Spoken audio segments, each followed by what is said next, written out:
back to, what is this, episode 7 now of Blueprints, the 100% completion and lore run.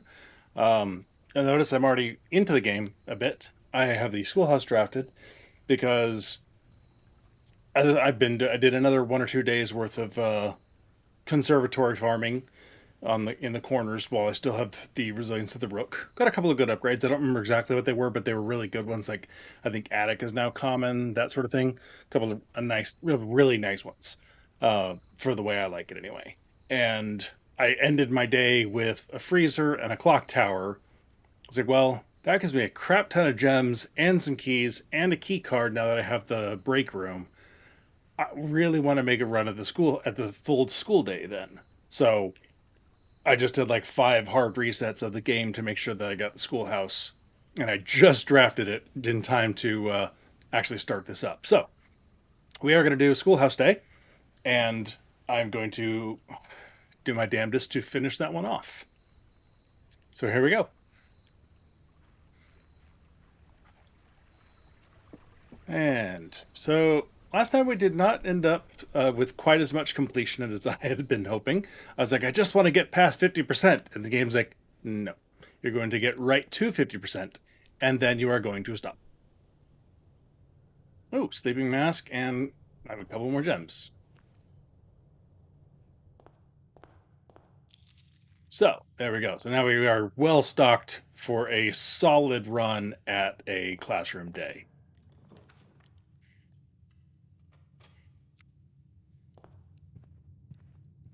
So let's get like some. Oh, and I'm not gonna mess with anything else. We're just gonna go. We got a classroom. Let's run with it. And okay, got a classroom.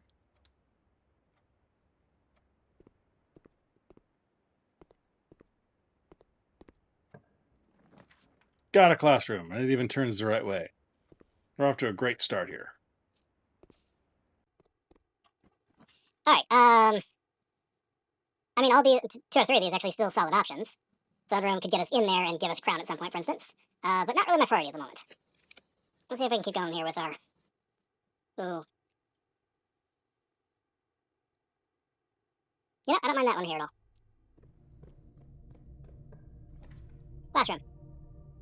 All right, we're already up to 4. Crap, kids are leaving their lunch money.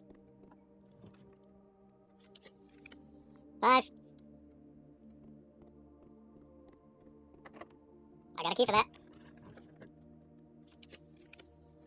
I mean, we've gotten so many classrooms already. I'm good taking security here and bumping up security doors since I've got the key card. Key card system settings. It's so nice having the break room finally.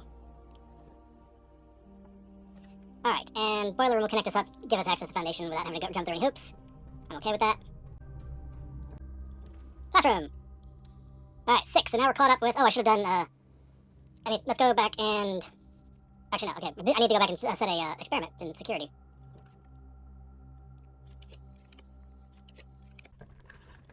Classroom. All right, here we go. We got a new classroom. Classroom 7. Algebra. Which is not a whole lot to be learned here. The math of this entire realm is screwball, as we all know, and apparently the teachers here aren't any good about teaching it either, because everybody's missing a lot. But yes, I mean, this just teaches you about the squaring, the flippity bippity diamonds, and the rounding. There's not really any lore to be learned in this particular classroom. I'm sure someone has something to say about this, though. If there is anything to be learned from this, I don't know it. Because, like, it's not even all the same. If there were, like, 3 equations here or 2 equations that had the same variables, then, maybe solving simultaneous equations to get a number of what is A, what is B, maybe you can plug those in somewhere else. But, this is 4 plus 2 is 6, squared is 36, minus 6 is 30, squared, 900. Or, yeah. What does that tell us? I don't know. All right, so we have one key left, and then we're gonna have to backtrack no matter what. But again, we got crap tons of steps now with the spoon. So let's go ahead and do it.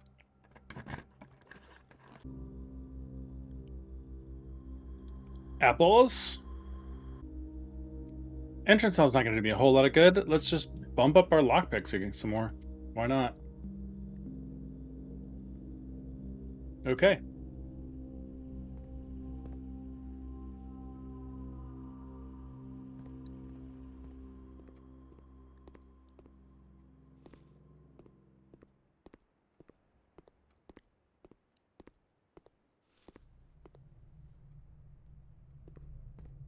Okay. Classroom. There's a Raja.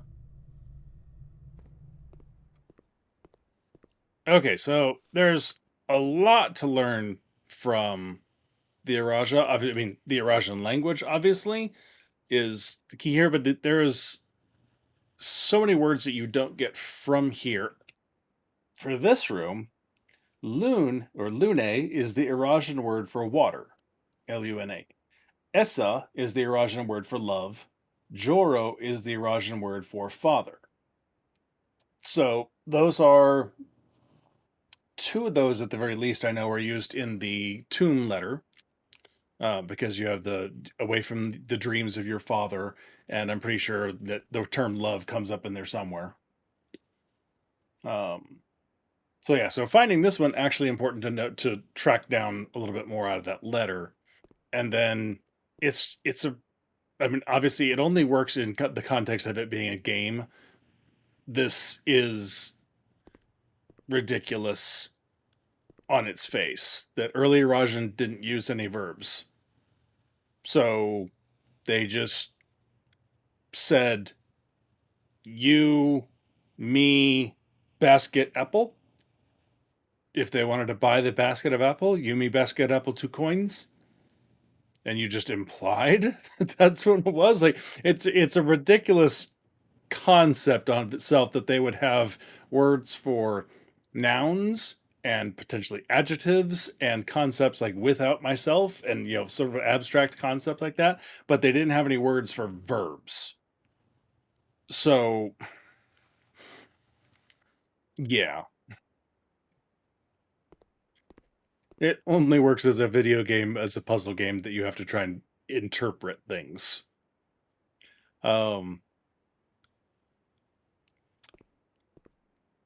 And even so, it's like there's so much interpretation to the Arajan language, it's not even funny. Like, and that's what makes that letter so annoying at times, is trying to not only literally translate it, but then figure out what does it actually mean once you get past the literal words. Yeah, and the fact that there are multiple ways of saying, the trunk of the tree is small, man of tray. Man of tray.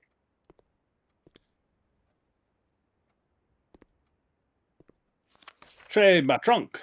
Apparently that one doesn't work. But it was the one above it. The Tray Brunchven. Then Treven is acceptable. Tray Van Den. It's so weird in the way you structure things together. That these homeworks alone tell you that there's multiple ways of structuring words in the language to make them mean different things, or to squeeze new meanings out of different parts. So yeah. And then have Ajlor. So that's first word for hello. Nebdao, new day, so good morning. And Ulgo, I don't even remember which one Ulgo is, but I think it's like go without myself or something like that. All right, here we go. Let's see if we can get this last classroom. Redraw. Redraw. There we go. All right, I have all the answers. The only ones I'm gonna look up are the math, because the math is kind of annoying. Trying to solve the math on a whim. So, but I'm gonna see how well I do on the rest of this, though. Here we go. All right, so color with the flags, red. In the scenario above, where does Sam live? He lives in Oris, yes. What color is most associated with hallways? That's orange, obviously. Least patriotic would be a greenhouse in Croarca. Colors the fruit, that would be a banana. Solve the following colors. I'm not even going to try. So that one's 0, 24, 11, 4, 1, and 1. Okay, which symbol represented by the symbol C? That would be carbon. Which element appears to be the periodic table of helium? That one should be neon? I know that one's double L. Which element is the periodic? That one's silver. Could not be used. Spell name clues. I think that there should be radon. Because Cl, uranium, and carbon. Okay. How many elements are at the top row of the periodic table? The very top row should be 2. Yeah, 2. Hydrogen and helium. Okay. City of Fen is just south of what small body of water? The Morning Bay. How many cities in Fen area? Letter 2.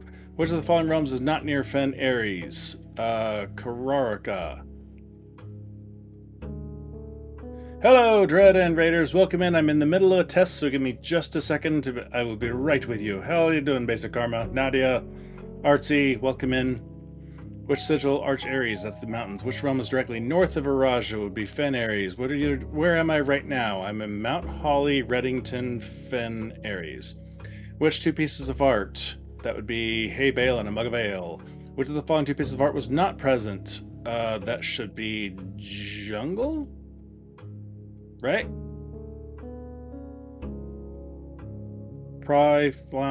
Yeah, jungle. Which of the following pieces of art is not displayed there? Realize is not. The difference is I between Arinda and Arindia. Which of the first crowned ruler of Fen Ares? That would be General Teskin. Which era were the railways destroyed? They were destroyed in the 6th era. How long did the War of the 5th era last? 22 years, not the entire 5th era. That one throws people off. So there was a period of time at the very beginning after Desolate III died, and when Learson declared his independence, and the Fensurrection, and Teskin coming and joining somewhere on all that period was long enough that it doesn't count as the entire 5th era. 22 years. What's the first capital of the city of Fen Ares? The Grand City of Fen. Which realm gifted? That would be Nuance. The deciding battle of the War of the 5th era would be the Colossus Orinda. Math I'm cheating on. 36, 6, 21. 36, 6, nope, 21. 4, 14, 200. What is the Arajan word for house? That would be hue. What does neviate mean? A new gate. Not mayate, but a neviate.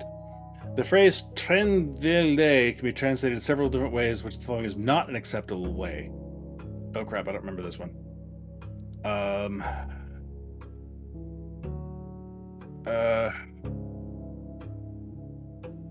The tray, they all have to do with the tree. Then new, not new. The tree is not new. Is new? I don't know, I'm gonna go with that one. How would you say the following phrase in Arajan? You have a very long name. I think that's Ulrajuram. Pretty sure. How would you spell Arajan? Count me out. Is that one just a simple one? I think that without me. Okay, and this is show start north, then go east, go some toward the tree, then south. So that one should be the Ajin one, and that one is that. Okay, howdy everybody, how's it going?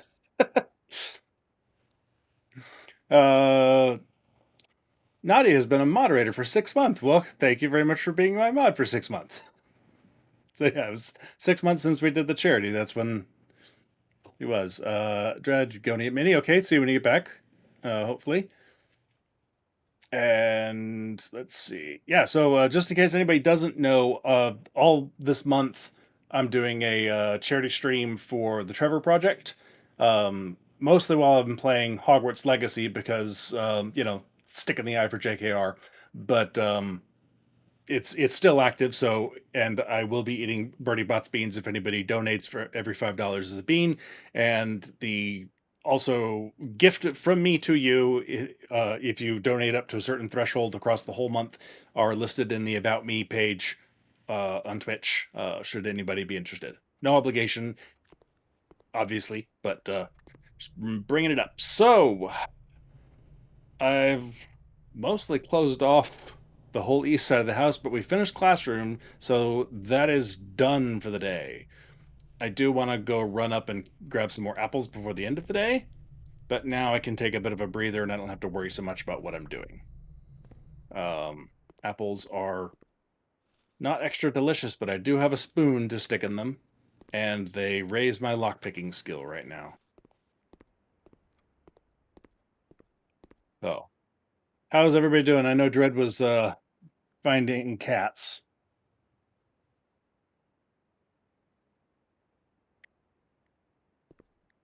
I don't remember what kind of cats he was searching for when I had to duck out and lurk. Ooh, I only have 2. So let's just do observatory. That seems like the best option. What do you got for me? What's written in the stars? Draxus is written in the stars. I don't want Draxus. Take a sail that's not going to help me. All right. Let's see. This will be a standalone feat. Make sure I haven't already done this before I go crazy trying to do this. Steal the Red Crown. I have not done it yet.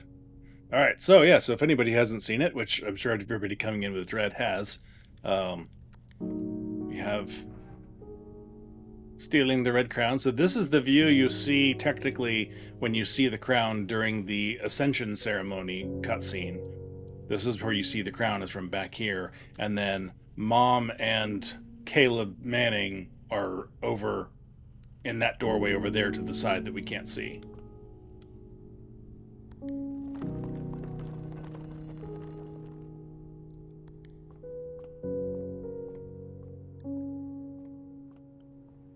No corners to cut, unfortunately, but I think we can get it. There we go. We have stolen the Red Crown.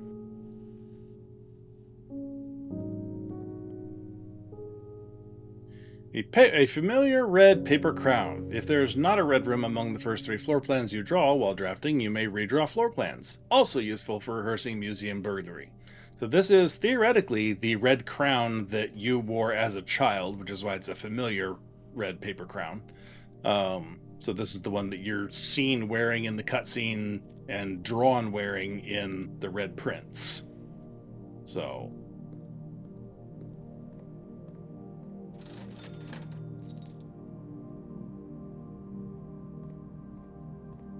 all right, and now we have keys. We can head back north, and we can also eat more apples along the way, so this works out well.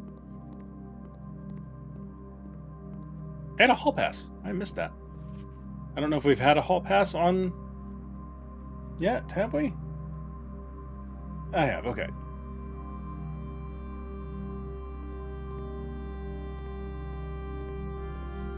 So hall pass, if you have a library, if you have a hall pass, that will virtually guarantee getting the bookshop afterwards, or when you draft from it, which is kind of nice. Let's see. I don't have anything where a prism key would work, so let's just hope for the best here. None of the... Well, I can rotate. Or redraw. Hey, free redraw. That'll work.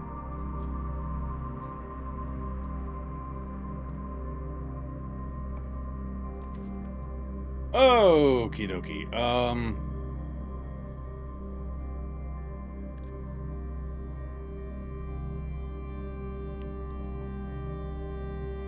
I got a lot of steps. I've still got a kitchen up there I can go eat in, and I haven't seen the dining room yet. Actually, don't mind the weight room. I mean, I hate it, but, you know, right now, if I'm trying to fill the house in, this is pretty darn good. Oh. I mean, there's not really anything I need in my inventory at the moment. Let's see if we can get anything good. Oh no, I lost my hall pass. However, will I survive? Okay, that's nice. Alright, last chance for her ladyships.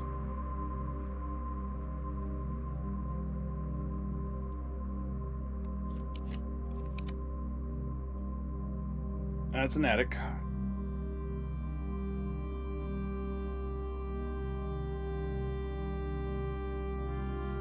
That's fine.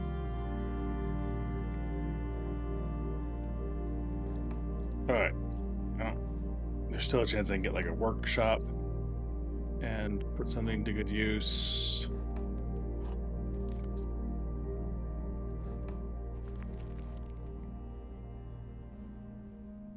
I honestly wasn't even counting.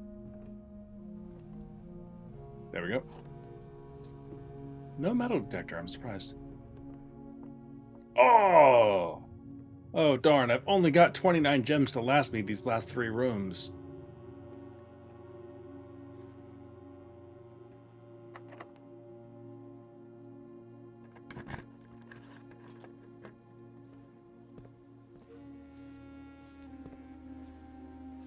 Okay. You're on the other side.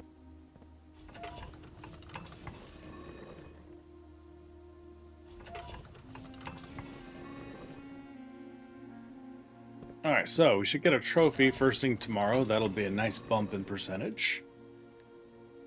Stole the red crown, so that was a percentage or so. Tomorrow I may try hard for the tomb and her ladyship's chamber.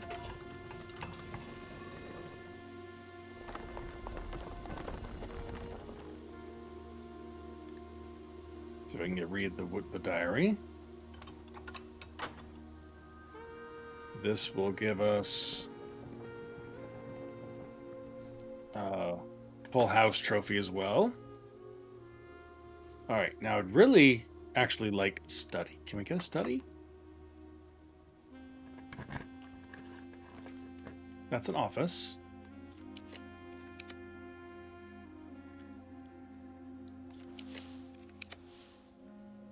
I also need the break room. I can live without the break room if I can get a study.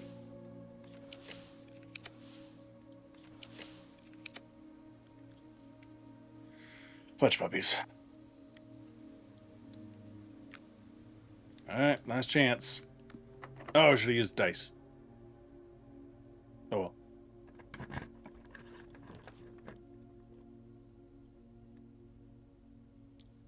Okay, much as I would love to re-roll, I'm just going to go for the vault, because one thing I did get, and the only reason I kept it was because it doesn't affect the lore in any way, was I did get the key for this one.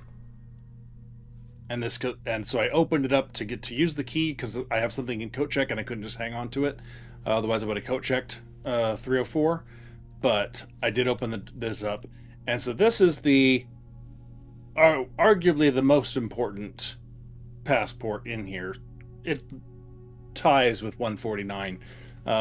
Obviously because this gives us Jean Ribbon was in fact your mom's alias. You might recognize the handwriting in the pump manual checkout card, but if you didn't, or if you had any questions, this was her last known alias that was not already compromised in the months leading up to everything.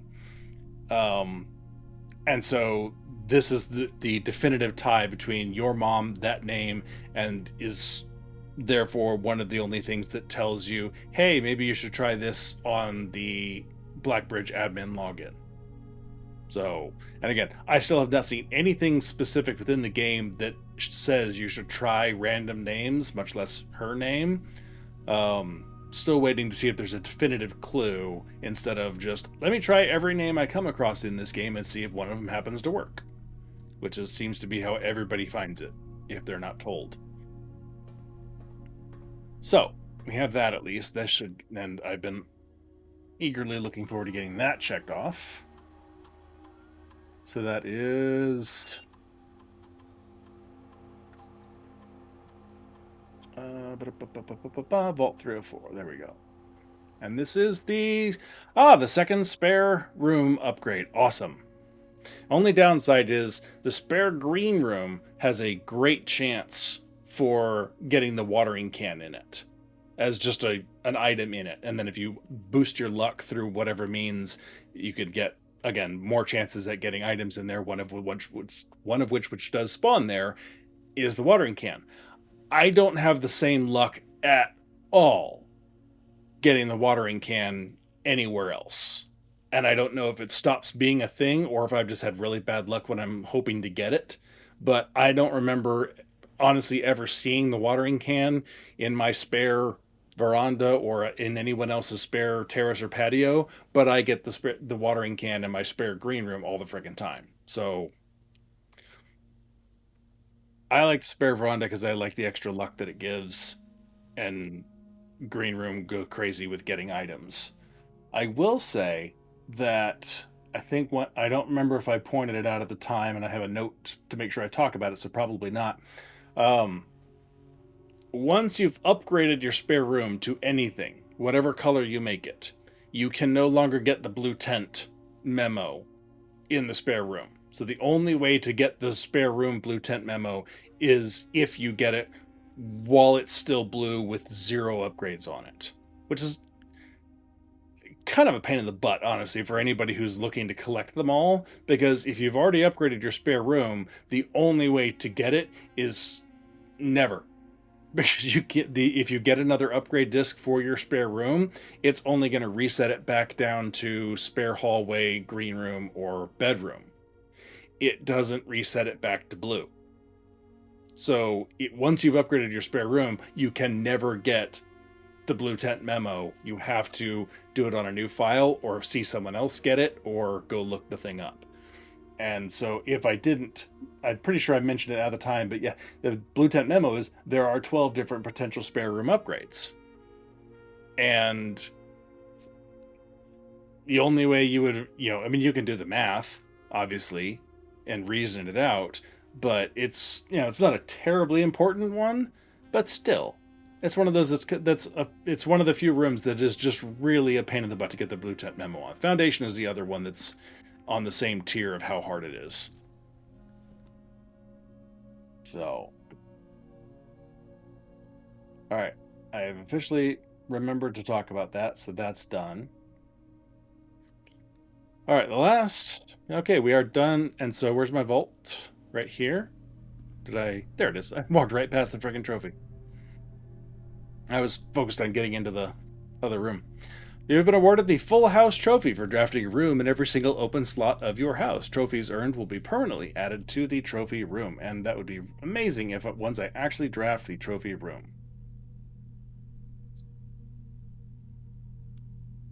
So there's that done. All right. That leaves us with only one more vault key to worry about, the Sanctum key one, and I have notes on how I can basically force that one, or not force it, but there are ways you can specifically look for that key, which I will be trying. The problem is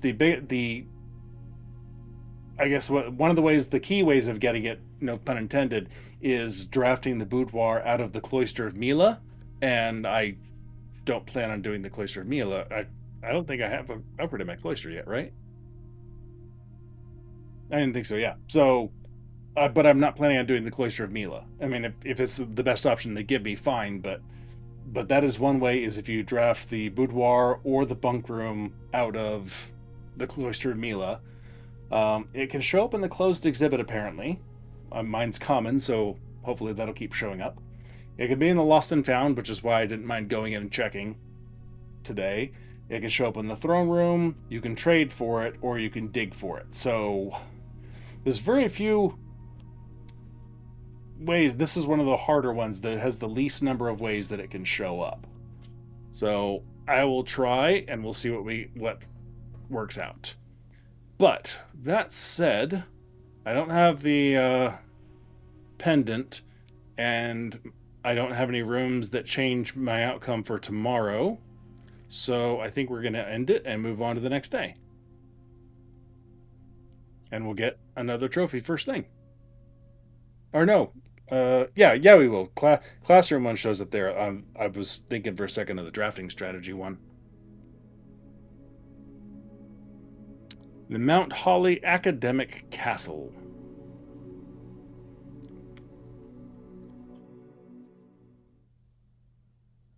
On we go.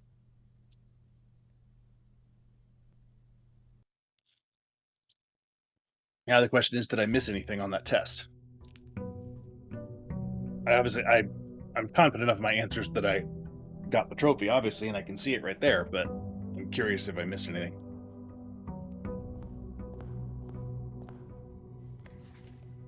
Booyah!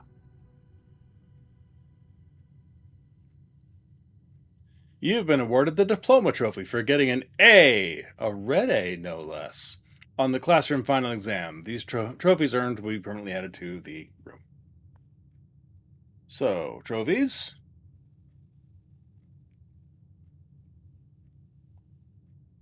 Diploma Trophy. Boom. Alright, now we're looking for, hopefully, Tomb and her Ladyship's chamber. Alternately, I need to make sure I get what I need for a power sledge, and I need my coat check, because that has the burning glass in it. Boiler room also I'm going to need soon here. Basically the stuff for the tunnel doorways. None of which is what I have here, so we're going to go for the shrine. And let's see.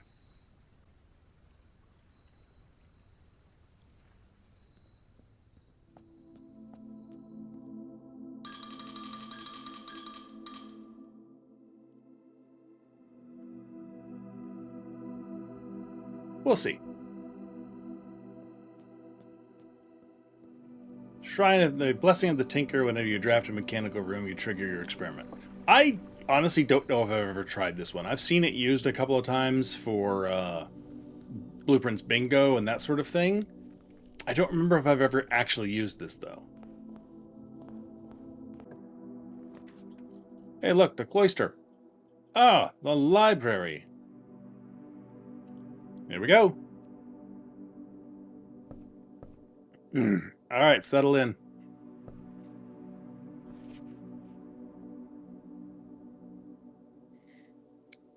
Nobody's checked this out yet because we just bought it. The book was graciously gifted by Simon P. Jones. The Curse of Blackbridge by Redford Ewing. Forward. The legend of the Blackbridge is one that's well known to the people of the Grand Realm, for versions of this tale have been passed down from generation to generation. With each new telling, the story has changed, becoming over the years more colourful, more verbose, and as one might expect, increasingly horrifying. However, with so many renditions and unique personal touches, the task of confining and binding this tale to the text seemed an ambitious and impossible challenge. Over the course of my research, I have heard dozens of variations of the legend, and while the details would often change, I was surprised how much of the story's heart remained the same. And yet the more I listened, the clearer it became there could never be a definitive version of this tale capable of capturing all the myth and wonder of Blackbridge. In the end, I chose to write down what felt most authentic, the story my grandmother told me as a boy long ago. So the one thing I want to say as a preface to this is that nothing you read here in the Blackbridge story is necessarily true. He just said there's lots of different versions, there's no way to know which ones, there's a lot of stuff that's the same that's probably, even just because it's the same from story to story, still doesn't mean it's true. This is handed down stories, there's no way to know for sure. Part 1, The Cherry Picker for Morris. Many years ago, before peace had become a familiar word, there lived a group of rogues so wayward that the locals deemed it appropriate to call their number the Unholy Hounds. They were feral outlaws composed of society's worst in a time when society was at its worst, and for each crime that fearful travellers credited to the group, a dozen more lay unclaimed, each worse than the last. For the gentry, however, who often valued their coffers more than their companions, no crime could measure more wicked than the group's primary enterprise, high-road robbery.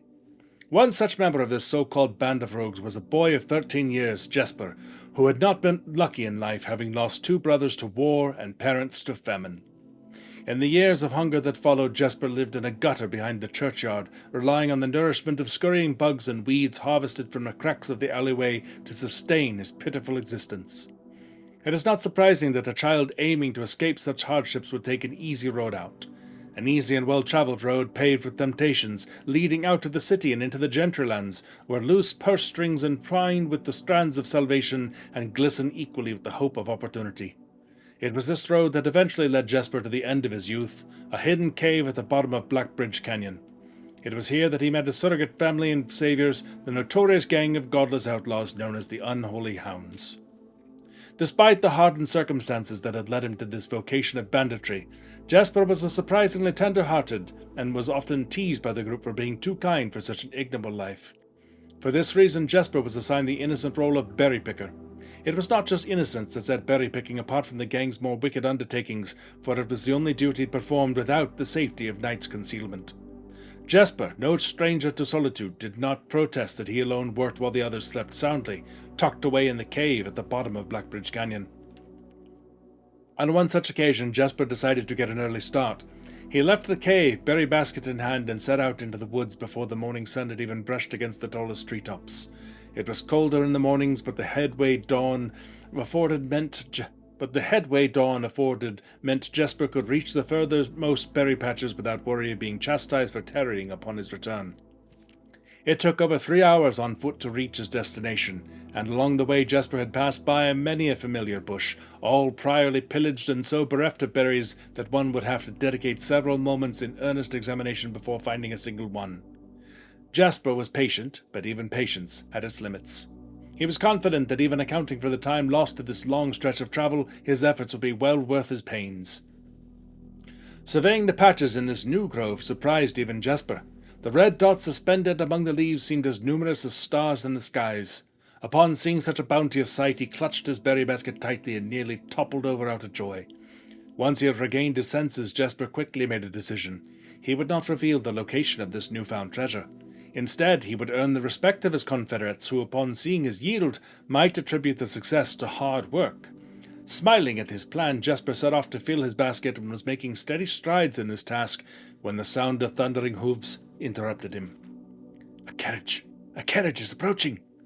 The thought of it made Jesper freeze. Had he been so enchanted by his discovery, he had neglected to observe his surroundings. How could a roadway be so close? He ducked down and crept toward the impending sound, hiding behind one of the larger bushes nearby. It was only a moment before the sound's source revealed itself. Within 50 paces of where Jesper hid, an elegant carriage with gold trim came soaring around a corner of trees, led by 2 beautiful white horses and conveyed by a stern-looking driver seated atop the vehicle, flaunting the most sophisticated regalia Jesper had ever seen.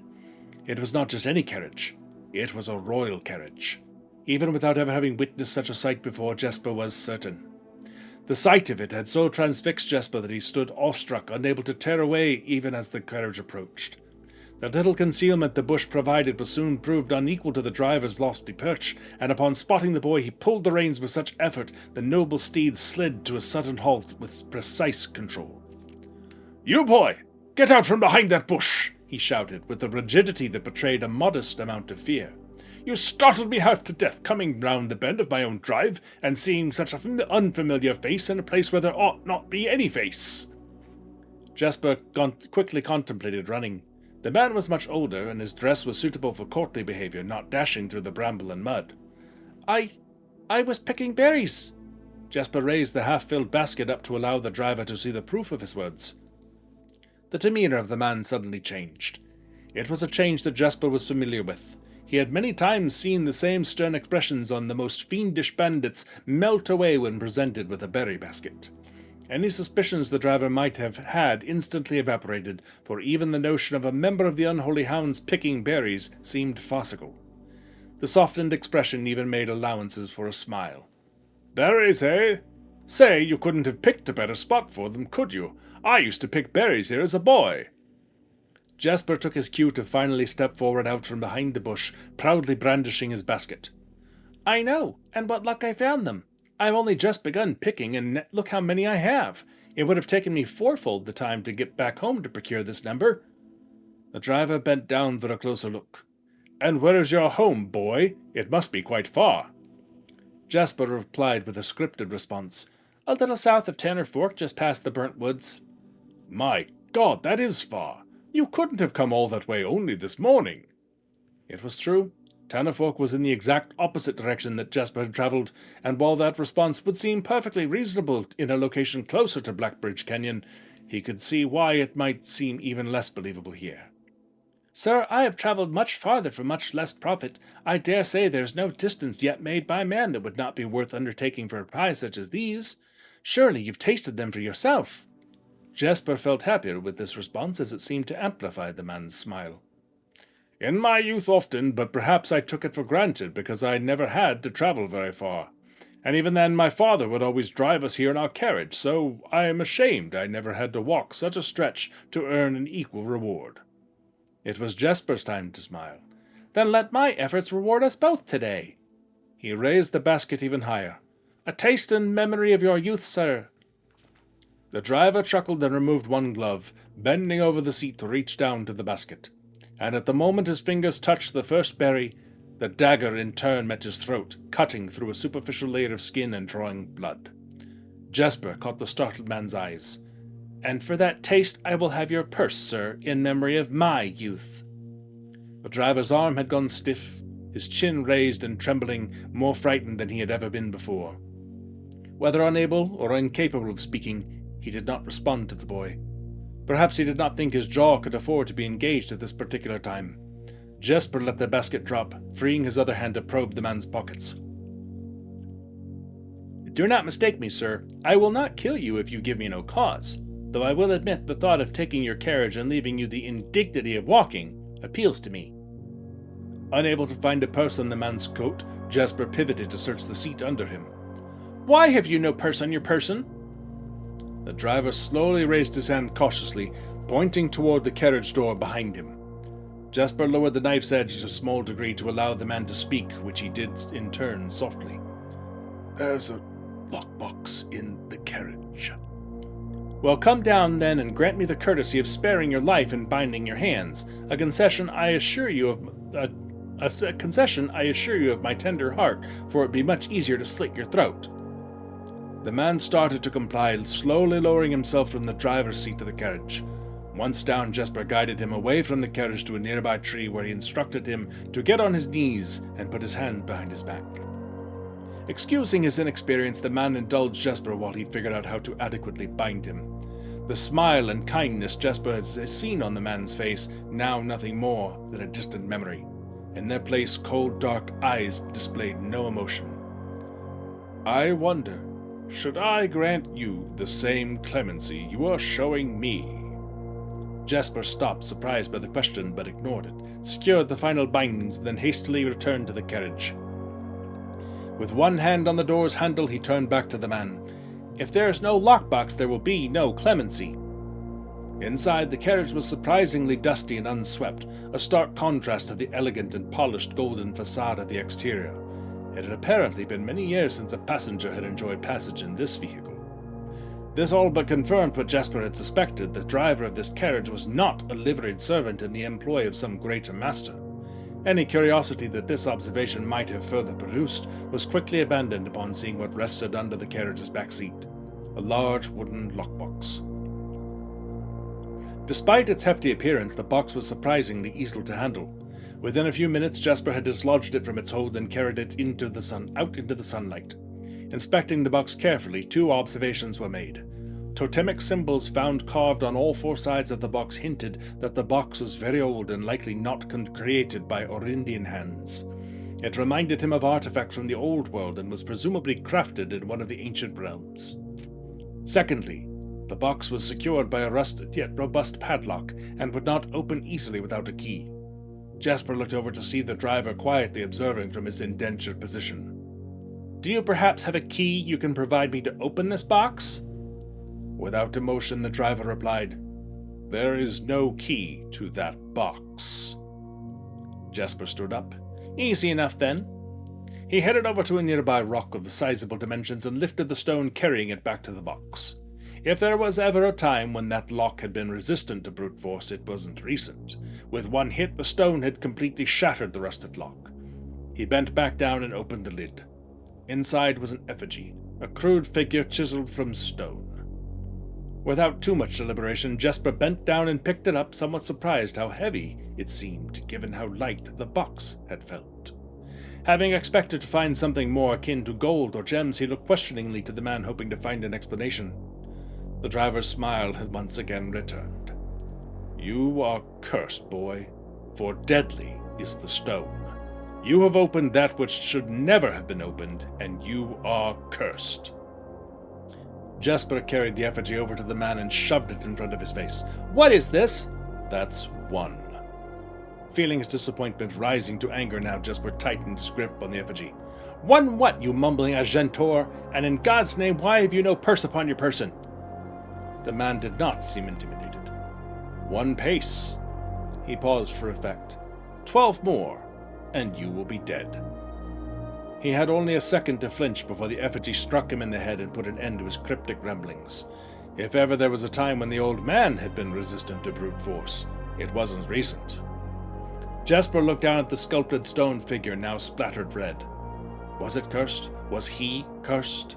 He had of course heard stories of curses and had never doubted their validity in the past, but now that he was standing face to face with the possibility of being cursed, his mind pleaded with him to be skeptical. And if he was cursed, what difference would that knowledge make? A dozen more paces would not be enough to find another living soul, to say nothing of the chances of procuring a remedy. If he did not move from where he now stood, he could live maybe another 3 or 4 days, maybe more, given the abundance of nearby berries. A plan that, if we ignore its obvious faults, might provide additional opportunities for help to come along. But what good would that do? To be discovered here beside a body, stolen goods in hand, bloated from berries, and raving about a curse that could very well not be real. No, it would most certainly be better to face one's fate now, take a dozen paces, and see if life goes on. But Jasper found his legs unable to move that first step. His mind was unable to convince his limb to waste away 1/12 of his life in a single motion. Feeling the desperation sink in, he hopelessly looked about him for a solution. And if, by some stroke of luck, the gods had heard his plea, a miracle materialized before him, as if he found himself suddenly at the end of a fairy tale. 2 white horses and a carriage of golden trim were beside him, the answer to his immediate prayers. He laughed at his fortune and calculated the short number of paces back to the road. 4, perhaps only 3 if he jumped. He made a quick survey to see if there was anything he wished to grab before taking the plunge. He thought about removing the driver's fancy coat, as that appeared to be of some value, but the additional risk of undertaking such a task too great to chance. And so, after a profound breath, he took his 2nd, 3rd, and 4th steps, though they were quite large. Seated now behind the horses, he reached for the reins and suddenly realized that he was still gripping the effigy. If the curse was real, then it would most certainly be better left here. If, on the other hand, the story was fictitious, there might be some appraisal that could be made of the figure. It was, after all, found within a lockbox whose typical function oft secures objects of value. Having witnessed firsthand the horrors of destitution, Jasper found his mind equally reluctant to allow his hand to let go. "If it is cursed, I die. If not today, then tomorrow. And if I die, what care have I?" And with that statement said aloud, to the horses, seemingly, Jasper took up the reins with confidence. Part 2. Below the Breck Bridge. Miller awoke to some light nudging from a familiar foot. Only one person would have the cheek to awaken her in such an ill-mannered fashion. Shaking the sleep from her eyes, she glared up at him in the darkness, but did not say a word. He nudged her again teasingly, and then stepped back into the dim. After taking a moment for her eyes to adjust to the darkness of the cave, Miller remembered. She was on 3rd watch today. Quietly collecting her things and wits, Miller turned as she left, waving to her young friend, who was more than likely already asleep. She crept through the cavern's main passage, careful not to wake the sleeping bandits around her. Like a hero in a book, she often mused. Quietly she grabbed a bow from the haphazardly formed pile of weapons, shaking the accompanying quiver in the darkness to assess how many arrows it held. Then she walked toward the sun-drenched mouth of the cavern, ready to start her shift. Above her, in one of the few trees found in the canyon, Miller could see that Ravia was already posted. She waved and Ravia waved back.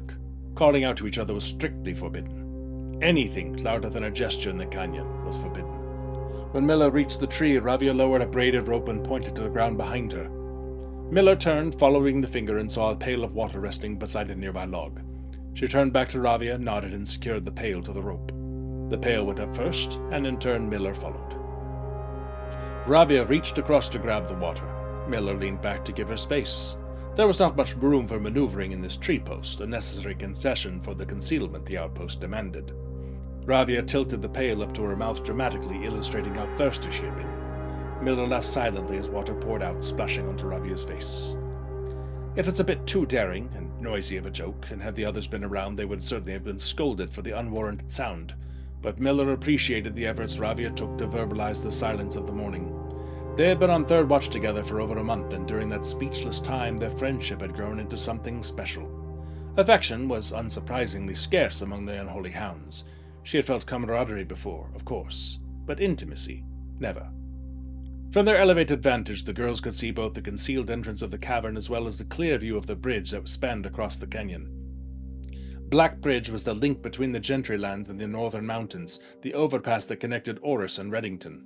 To the city-faring travelers of the realm, the bridge was an unavoidable crossing. In the day, the task was to ensure that travelers passed by without stopping.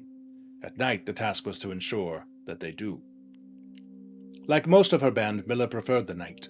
The biting glare of the sun might be tolerable to farmhands and bricklayers, but to a cavern-housed bandit it was a source of constant annoyance. In the day, there was no shroud to conceal her expressions nor to hide her thoughts. She felt exposed. Ravia touched her elbow and pointed up. Miller, striving to suppress a budding smile, suddenly shook her head in response. There were many signs that the unholy hounds used in lieu of words, but the two of them had developed an extended vocabulary. Gestures quietly forged in the shared solitude of their month among the branches. She watched as Ravia shifted, placing her palms flat on the floorboards beneath her. Miller knew what she was trying to say, but shook her head a second time. It was often more fun to pretend not to understand. Ravia rolled her eyes and turned away, looking back to the canyon. Squinting through the leaves, the two girls held still, watching and listening. It was not long until Miller, too, heard the sounds of approach. Ravia held up two bent fingers, and in a few moments later, two men emerged from the bridge's southern end. They were dressed in a familiar uniform, long grey coats with the black facings, white waistcoats, and black tricorn hats. They belonged to the local patrol, the Blackguard. Although not an everyday occurrence, their presence at Blackbridge wasn't an unusual sight. It typically indicated an important traveler's impending passage across the bridge, information the girls would promptly relay to their leaders as soon as the coast was clear. But this report, while exciting, was rarely acted upon. In Miller's 5 years in the Unholy Hound, she had never once seen a carriage taken in open daylight while the Blackguard was nearby. The men had nearly reached the bridge's north end when Miller heard the horses, faintly at first, but growing louder with each passing moment. Ravia's eyes met Miller's, the same concern mirrored in each other's expression. This did not sound like the typical carriage, cautiously approaching the bridge to cross. Instead of the familiar crunch of the highroad's gravel, they heard the harsh clattering of hoofbeats against stone. Both girls quickly redirected their attention downwards, looking through the foliage. The sounds were not coming from the high road, but from the canyon itself. The horses were coming from below the bridge. In an instant, Miller had knocked an arrow and drawn her bow. "No!" Ravia was gone before the whisper had even left Miller's mouth. The young scout was already sliding down the bank below, racing toward the cave. There was no road that ran below the canyon. There was no reason for numerous horses to be approaching their cave. There was only one reasonable conclusion, and both girls had reached it instantly. The base had been compromised. This was a Blackguard attack. The moment the horses came into view, Miller let loose her first arrow. She was surprised to see a carriage. She had expected cavalry. But before she even finished processing the thought, her second arrow was in the air. Without a trail, it would be unthinkable for a carriage to traverse such rough terrain, yet she watched as the wheels jolted over the rocky riverbed. A third arrow was now in flight, and there would be no need for a fourth. The driver slumped over just moments before the vehicle dipped into a small ditch, slamming into an embankment. The force of the sudden halt immediately shattered the front two wheels and catapulted the driver from his seat. Utterly confused now, Miller quickly glanced over his shoulder to see if any horses were also approaching from the rear. Down in the canyon, the entire horde of the unholy hounds came spilling forth from the earth as if hell itself had suddenly sprung open. The group seemed even more bewildered than Miller, half asleep and tripping over one another in a desperate attempt to engage an unseen enemy in combat. Miller could see Ravia among their number, the only one looking up at her. Her expression was chilling. There would be no need for a silent gesture to convey what they both now realized. They had made a mistake. The gang's chieftain, Geoffrey Heartslasher, led the others, cautiously approaching the crashed carriage like a suspicious fox would near a baited trap. There were no words exchanged as the group crept forward in customary silence. A dozen or so paces in front of the wreckage lay a far-flung driver, an arrow protruding from his broken body, and beside him a blood-stained effigy carved from stone. Miller was inconsolable. Jasper had always been her favorite. He had always shadowed her in the night, clinging to the hems of her every move the way a child tails behind an older sibling. Tender-hearted she had always called him, though deep down she had known that wasn't quite true. His appearance of gentleness concealed a raw, resilient durability that emerged in the most perilous of situations. He had been a flower among the nettles of the cave, but he still had the thorns, honed by a grim past and 100 hands of misfortune. They buried him in the darkness in the back of one of the large cavern rooms.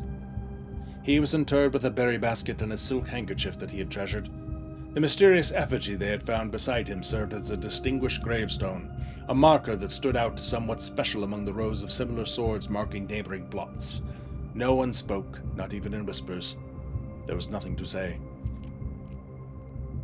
Miller awoke the next day to a thunderous shaking and rattling of the earth, a far cry from the playful nudging the previous day. She strained to adjust her eyes, but the choking sting of stirred-up dust caused her to flinch. Panic was also in the air. The sounds of scurried footsteps and clattering feet filled the space around her, but even in alarm the silence was louder. What was it that sounded so strange? Miller closed her eyes tight and used her feet to guide her along the passage. The whispers around her were getting louder, and intense voices could be heard ahead. Louder speech than she had ever heard spoken in the canyon. A growing dread grew as Miller approached the mouth of the cave. Her eyes now open wide despite the dust. Shouldn't it be day? Miller felt a hand in the darkness pulling at her. It was Ravia. The two embraced, and Miller did not need to see her to understand. Ravia placed 2 bent fingers against Miller's cheek, and with that touch against her face, Miller felt the same sinking feeling from the previous day. 2 bent fingers confirmed what Miller had suspected. The girls had forgotten to relay one critical piece of information to the others. An hour or so later, the screams began. Blood-curdling cries of hopeless desperation. Captain Fodrick Lee of the Blackguard looked down from the ridge of the canyon to the collapsed entrance to the cave. "Ah," he grinned. "Now they speak." So, there is a lot to unpack in the Blackbridge lore. I have an entire video doing just that. It's out on my YouTube channel. I'm going to hit the highlights here of what I think comes from some of this, and then just encourage you to go check out that video if you're interested in getting sort of the more in-depth reading of it. As I said, for starters, we know that this is not necessarily true. One of the first things that I did in the lore video was trying to figure out when this took place, and I've talked about it a couple times in this completion series, that I'm pretty sure this story takes place during the reign of Desley III, and this particular event takes place at the time he's moving the capital from Reddington to Orris. The Black Bridge is the link between Orris and Reddington, and the Blackguard are approaching from the south, where Orris is, to meet somebody important crossing from the north, at a time when a royal carriage carrying a treasured royal artifact is on its way south. And so there's not a particularly good reason for the effigy to be on the move unless it's being transported as part of the treasury being moved. And so the fact, it's not just the Blackguard were there. It's not like somebody stole the effigy, whoever the driver was. He didn't steal it because the Blackguard were coming out to meet someone traveling south. They were coming out to meet this guy. Given his appearance, I think it's probably he was part of the royal family, maybe, an uncle, maybe someone in the Desolé family, but not necessarily, one of those in line for the throne. And I kind of think that the effigy has been kept in this carriage, tucked away in the dark corner, because this carriage itself has not seen use. The outside's kept up, but the inside is dusty and has not been used at all. So the effigy could have been kept in the lockbox, tucked away in the back where no one would find it. Because, as I say in the video, I think the effigy that the Desolé family has been using since this time, excuse me, the one I think they've been using, I think they've been using a fake one because they don't know what to do with it for real. So they've been using a fake so that they can perform the ceremony on its face, but they have been using a fake version of the effigy, and House Ares didn't tell them what they needed to do it for real. So they've been sneaking by. And I think they have a fake scepter as well, because the scepter has been buried in Mount Holly in a box with the key of Ares. So probably House Ares is the one that buried it, and therefore it was not available during the reign of the Desolés. The Black Bridge Canyon itself, I think, is one of the two rivers that you see between Oris and Reddington on the world map. There's two that cross the open plains south of Mount Holly, and I think it's probably the more southern of the two. Just sort of given how long Jesper was supposed to have traveled. If he had been going from the northern one, he would have been at Tanner Fork before anything else. And the fact that he set out in the opposite direction, I think he sort of went a little bit east and was somewhere directly south of Mount Holly when he ran into this driver, because they weren't on the main road. He says, whoa, is there a road nearby I missed? They're on a back road at best. Something that's untraveled normally, but is open enough and available enough for a carriage to pass through. So, he wasn't driving through breaking new trails or anything. But so there was some sort of road there, and I think it was to the west of the main road and would have been somewhere more or less directly south of Mount Holly. Hence the berries. I also should note that if these are supposed to be holly berries are poisonous. So if they're eating actual holly berries, and that's what these are supposed to be based on the berry picker picture. Based on that picture, that sure looks like a holly berry plant to me. Then the unholy hounds must be suffering some horrible gastrointestinal problems on a daily basis, practically, apparently. Yes, there's a lot more detail, like I say, in the Blackbridge video that breaks down why I think that this is the real effigy, and the one that has been transported with the actual treasury from the move to Oris to Reddington is a fake. And therefore the one that Teskin is carrying in his ceremony picture is a fake, and I've gone over it a couple of different times. What we don't know is, so Jesper doesn't pick up the box again. The box is just left sitting on the ground. He's just carrying the stone, and he took the box out of the thing to bash it open, and you see it open in the cutscene for the Ascension ceremony. But he doesn't take it with him, which means the box was just sort of left lying there. And I think that is actually one of the things that happened, that our grandfather Simon went and tracked down the effigy and the box and retrieved them to bring them back to Mount Holly.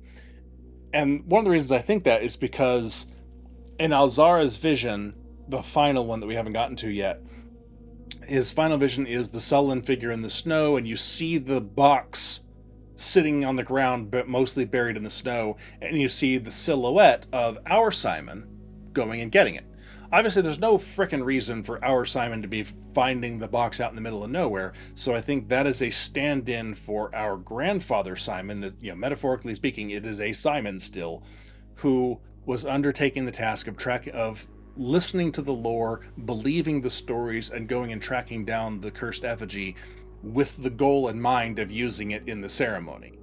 And so he went and found the box, and then went and tracked down where the hidden cave of the Unholy Hounds was, retrieved the effigy, stuck it in the box, hopefully without touching it, but brought it back to Mount Holly, and that it was secured in the shrine. I also think that as part of this whole thing, that he may have tried, either he was cursed and died as a result of bringing the effigy back, or he specifically tried the Ascension ceremony to break the curse and claim the throne, or make some sort of claim for the throne. And either, if he tried it, they failed because they were still missing something, the crown of Arinda Ares, or they never even got a chance to try it because he was already cursed and passed away. And if he was cursed, they may have felt they had no choice but to try it to see if they could break the curse to save his life. There's plenty of options that could have happened in there, but I think Grandpa Simon is the one that actually tracked it down and brought it back. Let's see. A whole lot else that I specifically want to call out. Some people I know have tried looking for gestures in the game of different images where you see hands, motions, etc., and they've tried to make some association with the hand gestures found in this book. I don't remember that anybody found anything specific or useful out of it, but I do know that I've seen someone in the Sanctum chat and Discord mentioned it a long time ago that they were trying to make some sort of association with the different hand gestures used in the game.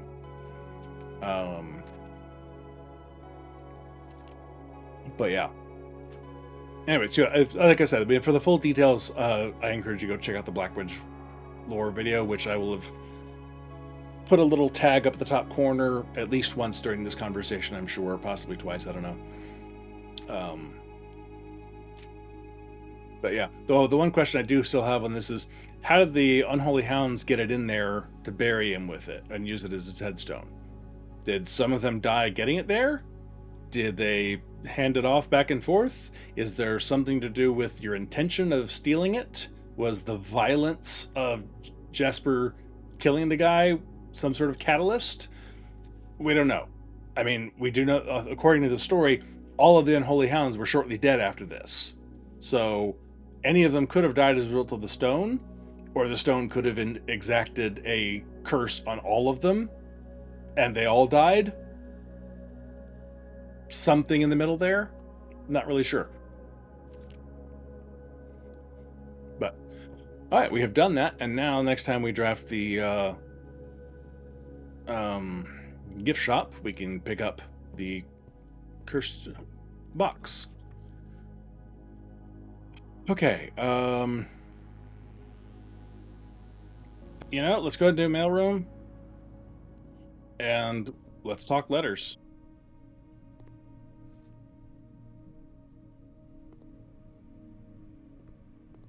So, if you look at, it's really hard to see them, but all of the letters share the same postmark stamp, the SKR with the numbers under it.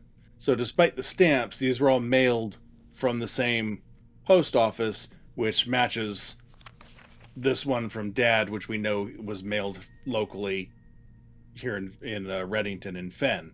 So all of these were sent from here in Fen, not where the postage stamps would indicate they're coming from. I saw someone asking about that in Sanctum chat yesterday or today, I don't remember, but they're like, well, how come he's Randolph sending all these things from all over the place? Like, no, he's not. The post stamp is coming from the same place each time. All right, so we read up through number 2. So here we go. Simon, not sure if you paid too much attention to the machine in the booth of the lab, but I figured it could save you some frustration if you've been fooling with it. This contraption is central control of the power lines that run externally from the house. In the past, we've served as an emergency power source for the local community as we have modest hydroelectric capabilities with a steam turbine. If you want to use it, you'll first need to turn on the turbine in the boiler room and utilize our steam ducts to connect the turbines to the lab. This isn't required, of course, and I can't think of any reason in which you'd have to use the boiler to reach room 46, but feel free to play around with it if you should feel inclined to experiment. Randolph. And there's obviously your 3 up after 9 clue there. Simon, in case it's useful to you, here's a rough diagram of the steam duct system.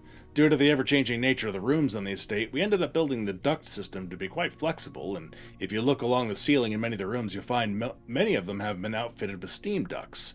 As long as you align these rooms together in an uninterrupted string, power can be transferred from room to room, even if the boiler room and its intended destination are on opposite sides of the house. So it gives you some helpful things to try out: the lab, the pump room, both very important, the garage, and the laundry room. Simon, let me know if I'm writing to you too much. I've never been too good at gauging where the line of impropriety is, and for all I know, maybe the help I'm offering you with these letters is unwanted.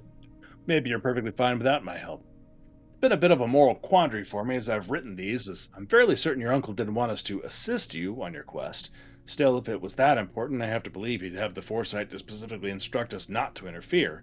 Nothing ever deterred him from that level of supervision in the past, and after working alongside him for over a decade, I like to at least imagine that we were friends and that I knew him well. In conclusion, I think he would have found the level of help I've offered well within acceptable range. I haven't spoken too much about him since his departure, and I know you didn't know him all that well, but as soon as you're ready, I'm going to have plenty of stories to tell. He was a fearless businessman with the greatest respect for invention. Of all the laboratories I've worked in, I can tell you Mount Holly was a gem, and I'm hoping that we can continue that work once you've taken up the reins. But I won't get ahead of myself. You still have to find the 46th room. Randolph.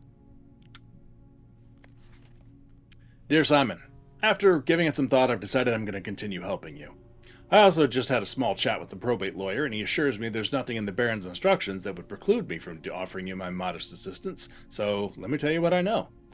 About a week before Sinclair died, something rather curious happened. A few lab assistants were called by Miss Babbage, the house manager, to remove several floor plans from Sinclair's drafting studio. Typically, all of the unused floor plans are kept there, and I've never heard of them being moved to another location, nor would I presume to guess the reason for such an action. I'm not sure which floor plans were removed or where they were moved to, save one which I was instructed to remove myself. Assuming it wasn't moved again after I hid it, you should be able to find it in the observatory, hidden within the lens compartment of the telescope therein. If there was a reason behind the removal of these floor plans from the drafting studio, hopefully this will serve as the first illuminating step toward finding out why. Randolph. So, obviously those are the found floor plans, most of them anyway. The lost and found seems to have been lost a long time ago. The conservatory might have been hidden quite a while ago as well, since it had to have the music sheets set up. And I mean, that could have happened in the final week, but it just as easily could have already been pulled out and hidden sometime earlier. Depends on how fast Herbert is at writing musical clues, I guess. Hey, Simon, I'm going to assume at this point you've likely reached the upper ranks of the house and run into our keycard security doors. There's actually a fairly new addition to the house that were designed by Kirk Darren and myself and were installed after an unfortunate incident 2 years ago when some of your uncle's correspondence was stolen by a member of the staff who had somehow managed to reach a room they shouldn't have been able to find. We're still not 100% sure how he got past the antechamber seals, but it was clear after that episode that not every member of the staff should have unchecked access to the higher ranks of the estate. It's important to note here that in my own experience I've found every other member of the staff to be extremely trustworthy and unwavering in their loyalty to your uncle. Still, after that incident, we decided to err against our own confidences and opted to install a state-of-the-art security system, issuing keycards to only the most trusted members of the senior staff. If you find the security doors become an annoyance while you're attempting to navigate the house, you should be able to lower their frequency from the security terminal, and there's even a nifty trick to unlock them by utilizing the utility closet in conjunction with the security settings. So obviously this is in the wake of Denny Ravain's theft of the letters. It is slightly curious that he makes this distinction between reaching a room that he shouldn't have been able to find. And the other letter we've already gone through where he says, you haven't even reached room 46 yet. He knows about room 46. Clearly. And maybe it's just saying like he didn't want to say that your uncle had them hidden in room 46, but that seems really weird to dance around that point. And I know there is a very strong theory running through Sanctum Chat that as people are trying to solve right now, that the room 46 we see is not the room 46, that there's another one that you will be able to enter through some much more convoluted and complicated setup that involves cracking puzzles that have basically no clues except putting all sorts of things together. I don't even begin to understand half of what they've put in the Sanctum Chat and they've been working with. It's all way beyond my solving and deciphering abilities, but that is a very minor point towards that he's drawing this weird distinction there, I think. Simon, following up on the map I created outlining the steam-powered duct system, I thought it would be helpful to provide you with a corresponding map for gas power, which is an outdated system that currently is only utilized outside the house in locations on the grounds. Obviously, we already know all about that. We've already turned them all on. Simon, just in case it wasn't explicit in the emails, I decided to contact DC Power directly and get some additional usage instructions for the VAC system they installed. This information is actually as much for me as it is for you, as I often spend 10 minutes in the utility closet just pressing random buttons until coming up with the desired result, but I rarely understand exactly how it is I got there. After half an hour on hold, I finally got to speak to the technician who personally designed this system and compiled the list of helpful operating instructions. I'll add that material on a separate sheet I'll include with this letter. As always, hope this helps you. Randolph. And instructions to help you solve the puzzle if you still need it. Greetings, Simon. Hope all's going well on the estate. I was discussing my communications with you with another fellow technician, Kimberly Thompson, and she suggested I disclose to you the locations of the drafting strategy issues she's personally found on the estate. The above list is according to her, so I can't personally vouch that these are accurate. And it is not, in fact, accurate, because issues 1 and 2 are flipped in where they're located. Issue 1 is in the drafting studio, issue 2 is in the dormitory. 3 is the library, and obviously 4 and 5 are in the bookshop still. Simon, if I'm going to be mentioning members of the staff, perhaps I should give you a brief introduction. Mrs. Ann Babbage, the house manager, my boss. Kirk Darren, head of security. Randolph Moore, lead lab technician, network admin, and humble author of these letters. Kimberly Thompson, lab assistant and helpful sidekick. Chef de Camp, head of kitchen, maker of tasty meals. Hartley Roota, the Baron's personal valet, retiring. Christoph, the chauffeur. Robert Nagula, the new groundskeeper. There are a handful of other names among the various live-out and seasonal service staff, but due to their infrequent mention, I thought it best to omit them from this cursory introduction. A couple of points here. Obviously, the listing the new groundskeeper, not just the groundskeeper, is an important distinction for Nagula.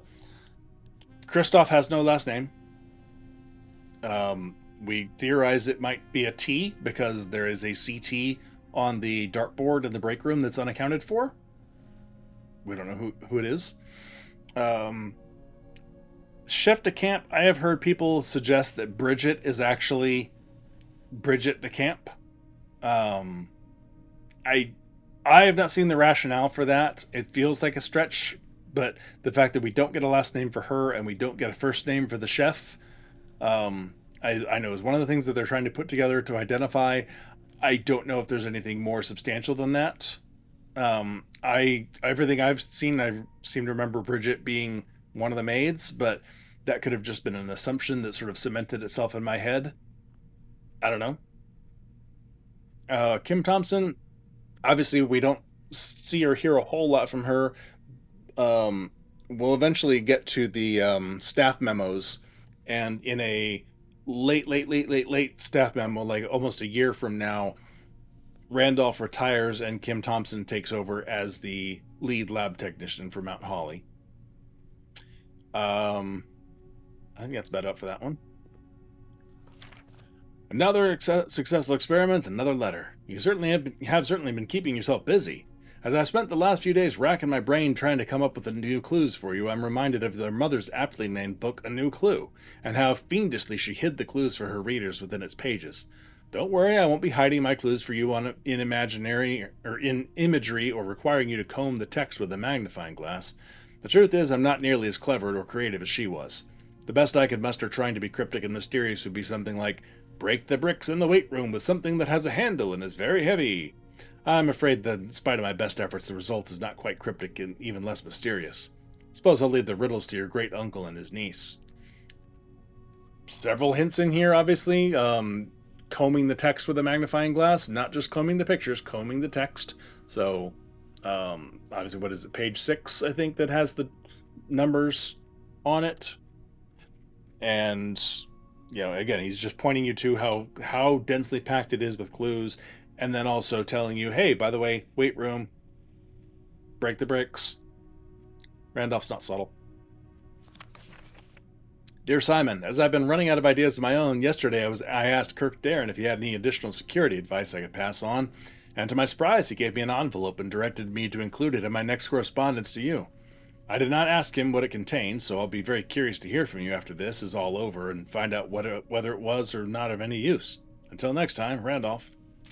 So this is a group of unused memos, blue, red, and green. Safe code, so another fake code. But again, all the numbers that are used somewhere, I'm guarantee someone has tried plugging them into some theory or another. So 4368 could, in theory, still raise its head up as some use somewhere.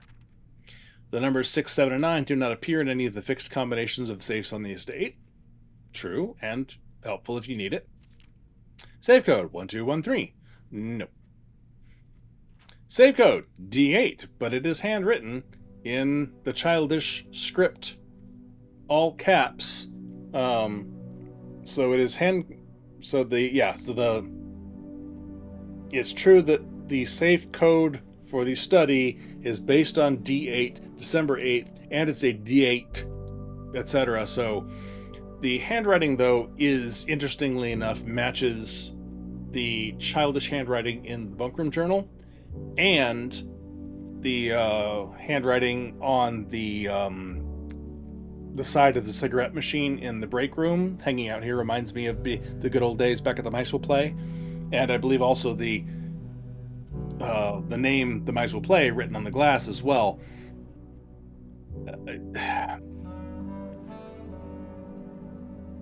I don't know what people make of it. Personally, I think it's and as much as I hate saying it, I don't think it's indicative of some greater secret. I think it's a handwritten font that was used for lots of different places and reused without really getting to the implications of it. Because if you believe that all of the stuff that's written in this handwriting was all written by the same person, then you are saying that the journal in the bunk room is entirely fabricated, because they're both in the same handwriting, just different colors. That is entirely fabricated and potentially written by Herbert, who then also wrote this and also wrote about The Mice Will Play, which was a speakeasy that was only ever used when he was not around. And according to every theory that I believe, didn't know the distillery existed and therefore wouldn't have known about the speakeasy and the moonshine being sold. So trying to assign all of these handwritten things to the exact same person becomes really problematic really fast. Not to say it's impossible, but I have not seen anything compelling that satisfies me. And then this one, there is a safe on rank 10. Depends on how you define a safe, because there's that area behind, the 8 Realms tour that could be considered a safe. Not a very good one, but I suppose. There also could be still something undiscovered in the fireplace, for instance. We don't know what to make that one exactly. At least I don't. Someone else may have.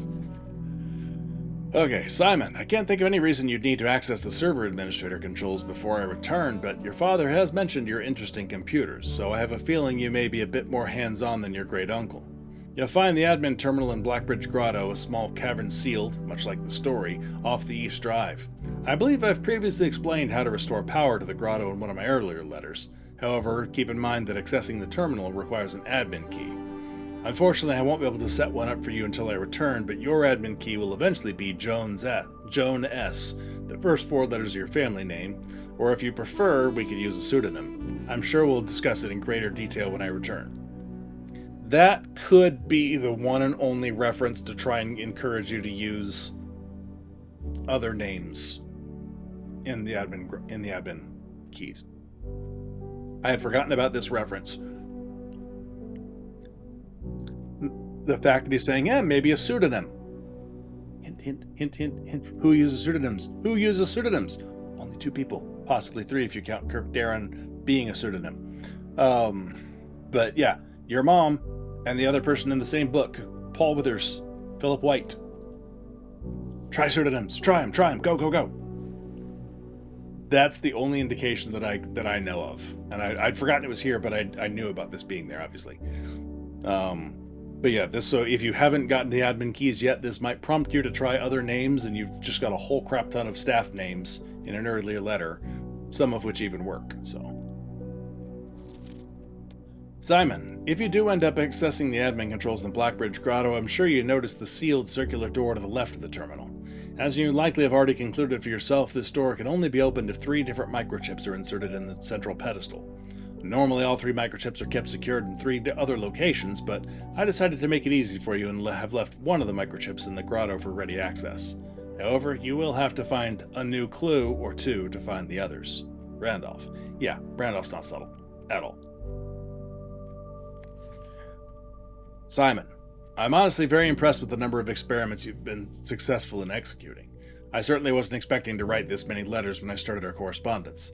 Frankly, I'm not quite sure what other advice I can offer in the blind without knowing directly what challenges are you currently facing in the state. Yeah, I bungled that sentence. For all I know, you've long since reached room 46 and are just continuing your unaccompanied exploration. Stag happy and free in the maids, and staff crowding the halls and getting in your way. Can't say I blame you, and I'm sure the other members of the household are quite enjoying their extended vacation. Speaking strictly for myself, however, I cannot wait to get back and begin working with you directly. Helping you through these letters has only whetted my imagination, and to be candid, our collaboration in this correspondence has reminded me so much of working with Mary. I know she's proud of you. Until the day I return, Randolph. So, again, Randolph did coordinate with Mary. He was sympathetic to the Blackwater cause, if not an outright member. That part's uncertain. But yeah, he obviously worked closely with her for a lot of the stuff in the admin logs and arranging for stuff around the house probably as well. While we're here, I'm going to grab images of these, as many as I can. So there's Kararika. I suppose I can get that one. Can I? No idea what it is. That is Fen, but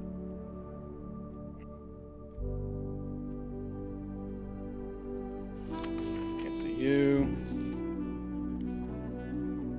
We're into Aries.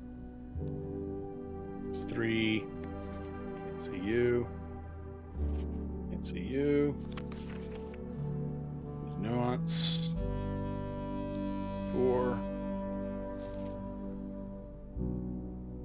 Raja. Come on, stop it. That one right in the middle. 5.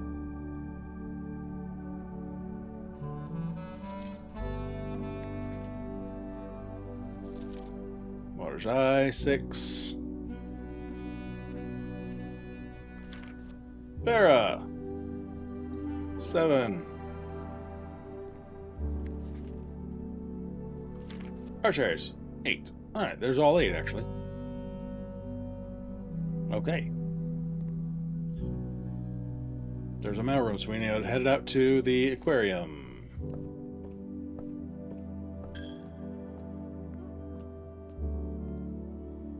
Oh, that's right. A tech room, so it triggered. I was like, why did that work?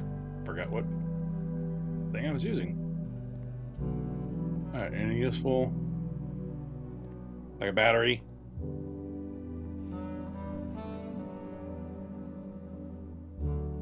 Oh, crap. I completely forgot about needing, like, to...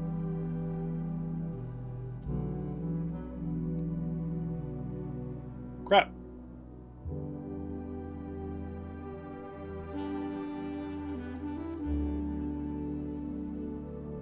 Alright, well, this day's done. I can craft while I have some items. Electromagnet. Sound big, I can't. Electromagnet is what? Compass and battery, so no. Done everything else already. Well, that was unfortunate.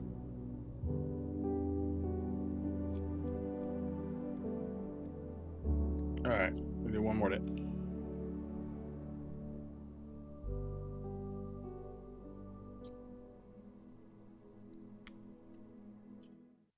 Okay, now seriously, game.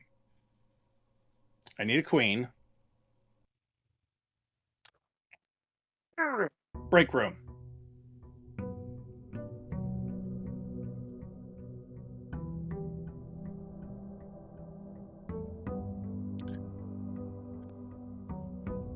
Alright, what do we got here? I'll take trading post.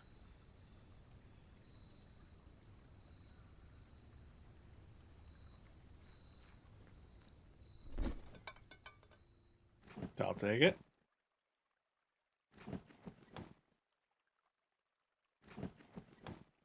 I'll take it. Okay. We've used that once. In theory, if I can get a showroom and buy something expensive, I can make that work. And hopefully we'll have better luck than last time I tried this.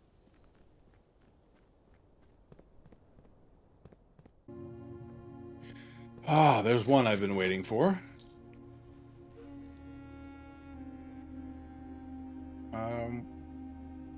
I will buy that.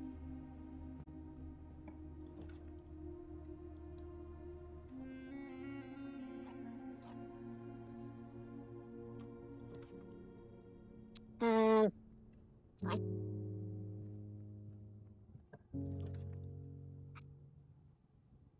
I need them both since I rather foolishly did not end in the friggin' break room.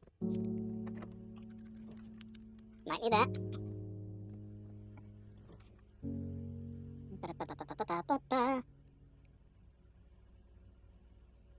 I take it on faith. Trust in you, game. That's a good sign. That's a good sign that my faith may have been well placed.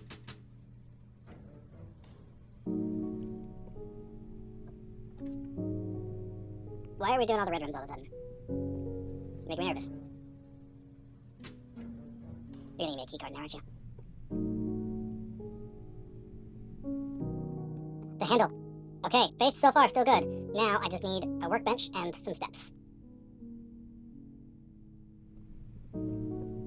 Let's take care of this first. Alright. There's not so many of these left, so should be a good one. Cloister! Alright, what's it gonna be? And this is the trading, or no, not trading, it was commissary. Excellent, I got Rena. Okay, so now that we finally have this upgrade, we can talk about all of these. I like my Cloister of Rena. I'm glad it gave it to me. Okay, so the Cloister description originally says a colonnade surrounding an enclosed and seemingly inaccessible garden. I do not, it basically, but at that point, all of the other upgraded ones are the same. I forget if there's a further description off the top of my head. If there is, I'll put it on screen for YouTube at least. Sorry, Twitch people. But there are 8 different possible upgrades for this, one for each of the different paragons, obviously. And a couple of them are harder to get. I don't know all of the triggers that enable you to get each individual option. I'm reasonably certain, based on what I've read, that the Cloister of Draxus you get if you have Draxus in the sky active at the time you make this upgrade. Then it becomes one of your options.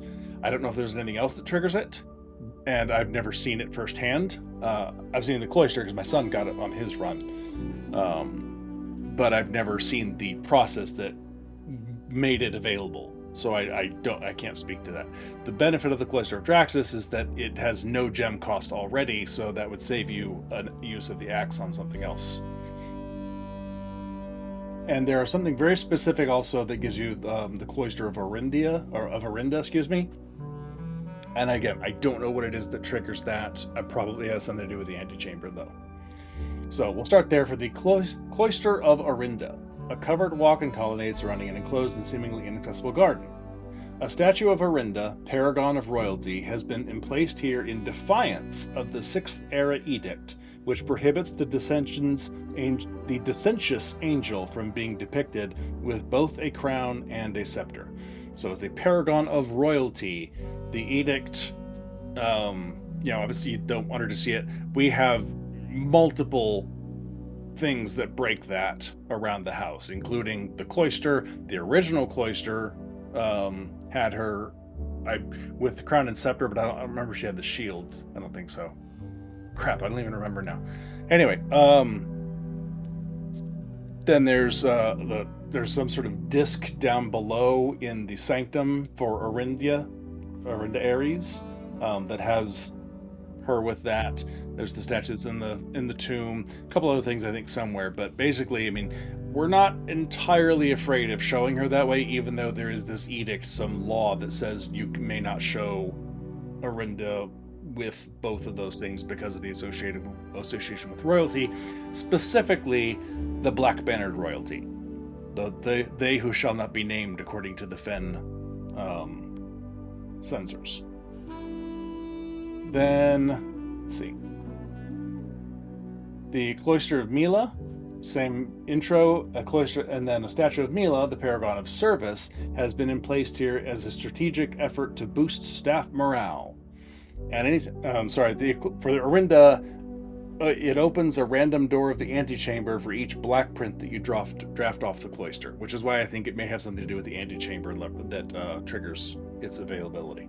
For Mila, find an extra item in each bedroom you draft from this Cloister, and drafting out of the Cloister of Mila into a bedroom is one of the best ways to get some of the rare vault keys, for instance. And there's some other things that are good rewards that you can get from drafting a bedroom out of Mila. You can even get one of the keys. I think one of the vault keys may be accessible in the Maid's Chamber, drafting out of Mila. So even though it removes items by drafting the Maid's Chamber, this sort of overrides that and still gives you potentially a vault key, I think. The Cloister of Draxus, since we just talked about it, a statue of the 8th paragon, Draxus, the Shade of Death, has been emplaced here, serving as a foreboding warning to the overconfident explorer who believes their days are innumerable. And for each, gain 4 dice for each dead-end room that you will draft from this Cloister. So it limits you, I believe, to only dead ends drafting out of the Cloister. That does include the garage, the secret passage, and rooms like that are dead ends in name, but still there are ways out of them that you can find access. So it's not the end of the world, but 4 dice for each one room you draft out of there, not bad. It does change it to a red print though, and the Cloister of Arinda is a black print. All the rest of them do stay green. The Cloister of Dauja, a statue of Dauja, the paragon of husbandry, has been emplaced here. You can't help but notice that more birds than usual have taken up roost in the surrounding rafters, and you gain 2 stars for each room with an animal that you draft from the Cloister. So, kennel, bunk room with the hamster, aquarium, dovecote. I think that's it. The Cloister of Joya. Statue of Joya, the paragon of cuisine, has been emplaced here as a celebration of the exceptional work of Chef de Camp and the kitchen staff, whose delicious dishes never failed to get you back on your feet. And Joya is not bad for long-term like craziness, because you permanently add an extra 5 step to the main course for any pantry, kitchen, or furnace you draft from the Cloister. So permanently upgrading the main course. I think I saw someone who their main course was worth about 100 steps. So every time they ate in the dining room, there's 100 steps right there. Boom, done. My favorite, the Cloister of Rinna. Statue of Rinna, the paragon of gardening, has been emplaced here at the behest of the gardener, who should be very pleased to see his dream fulfilled. Obviously referencing Robert Nagula, who in his logbook out in the orchard mentioned wanting to see the statue replaced with Rinna. And this one my favorite because it raises your luck with each green room you draft from the Cloister. That is, your actual luck, not just making green rooms luckier like the veranda does. This is your total luck score. For the day. It's not permanent, sadly, but for the day at least, you become extra super lucky. Cloister of Lydia. Statue of Lydia, the paragon of mastery, has been emplaced here as a tactful reminder to the staff of the limitations of ambition. Add 2 gold to your allowance for every shop that you draft from the Cloister. And the Cloister of Vea. This is my second favorite. Vea, the paragon of ash, was long ago the most revered angel in Arindia, as soot, ash, and black smoke were considered sacred to the people of the First Era, which is presumably why Arindia is colored black with their banners, is because out of reverence for Vea, even though they named themselves Arindia, that presumably it was out of reverence for Vea, but that's what you see, the statue of Vea in the picture of Reddington out down in the sanctum. There's a statue there, so I mean, her presence is felt in multiple places, even in some of the lore associated with death and that sort of thing. Where does your body go? It goes into the ground. And I think there's a couple of places specifically where I think it pops up sort of obliquely. Number one, I mentioned when we were doing the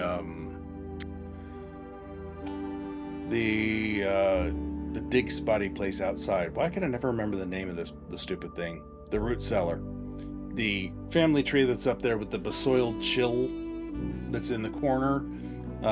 That I think that refers to besoiled children, not in the sense of dirty, but children placed in the soil, buried because they were never, they were stillborn or miscarriages for Simon and Clara. And so that they were put there, and so hence the besoiled things that are put in the soil are revered in this culture. And so I think putting that was a sign of respect for them, that they were listed as the besoiled children, not in a grimy, dirty sense, but in a we've interred them in the soil. And then also ashes. I think I'm always confused on whether they think ashes should be white or gray or black. Because they're talking about ashes and soot and black smoke all in the same sentence there as being lumped together, and all of those then theoretically are things that make things darker, blackening, that sort of thing. And so when you refer to someone who is ashen-faced, they are white-faced because the blood's drained out of them. And so normally I would say ashen face, I would associate with white, but the references they make to it and associations they make into things like ash and soot and black smoke, I think could mean that, so when they talk about in the sacred poem in the clock tower, I mentioned it on screen because I didn't think of it at the time, that the swan is ashen like the shore. We have white shores referenced, we also have black shores referenced. And so a blackened swan, a black swan, is a sign of a surprise event, something you didn't expect. And so the ashen swan is a black swan, not the white swan. And I think, as I said, I think that poem could be a lost, or the Alzara prediction from the original Alzara. That's my theory. And so it refers to Desolé the Fourth and the fall of House Desolate and over into Ares. And I think that's all 8. Okay, so we've discussed the Cloister Arena. That one is done. I can close up. We're done talking about green rooms now.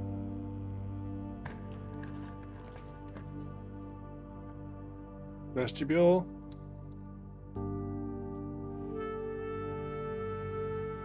And that's why.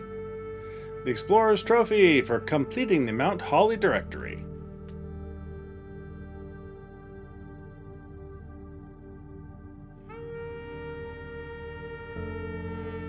So we have officially drafted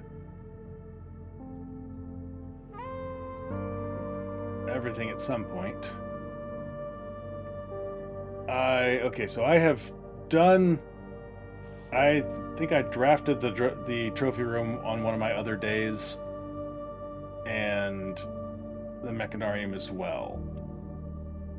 So obviously I got a little carried away with the trophy and checking off completion and forgot to talk about the vestibule, so I'm gonna add this in here. The vestibule, an ornately framed yet modestly sized hall. It had served as the original antechamber in the old days, before eventually being removed from the estate for having doors that were prone to becoming stuck. So, I had read that, and it didn't really stick until I got to the atelier and the place in the floor plan, obviously there, where the antechamber is, has the vestibule. And that was one of those like, wait, oh, okay, realization moments. Like and I think it may not have really even hit until I reread the vestibule, going back as I was learning more about all the rooms well after the fact. And it's that it was back in the old days. So obviously when the house proper was first built and finished, the vestibule was there. It used regular keys.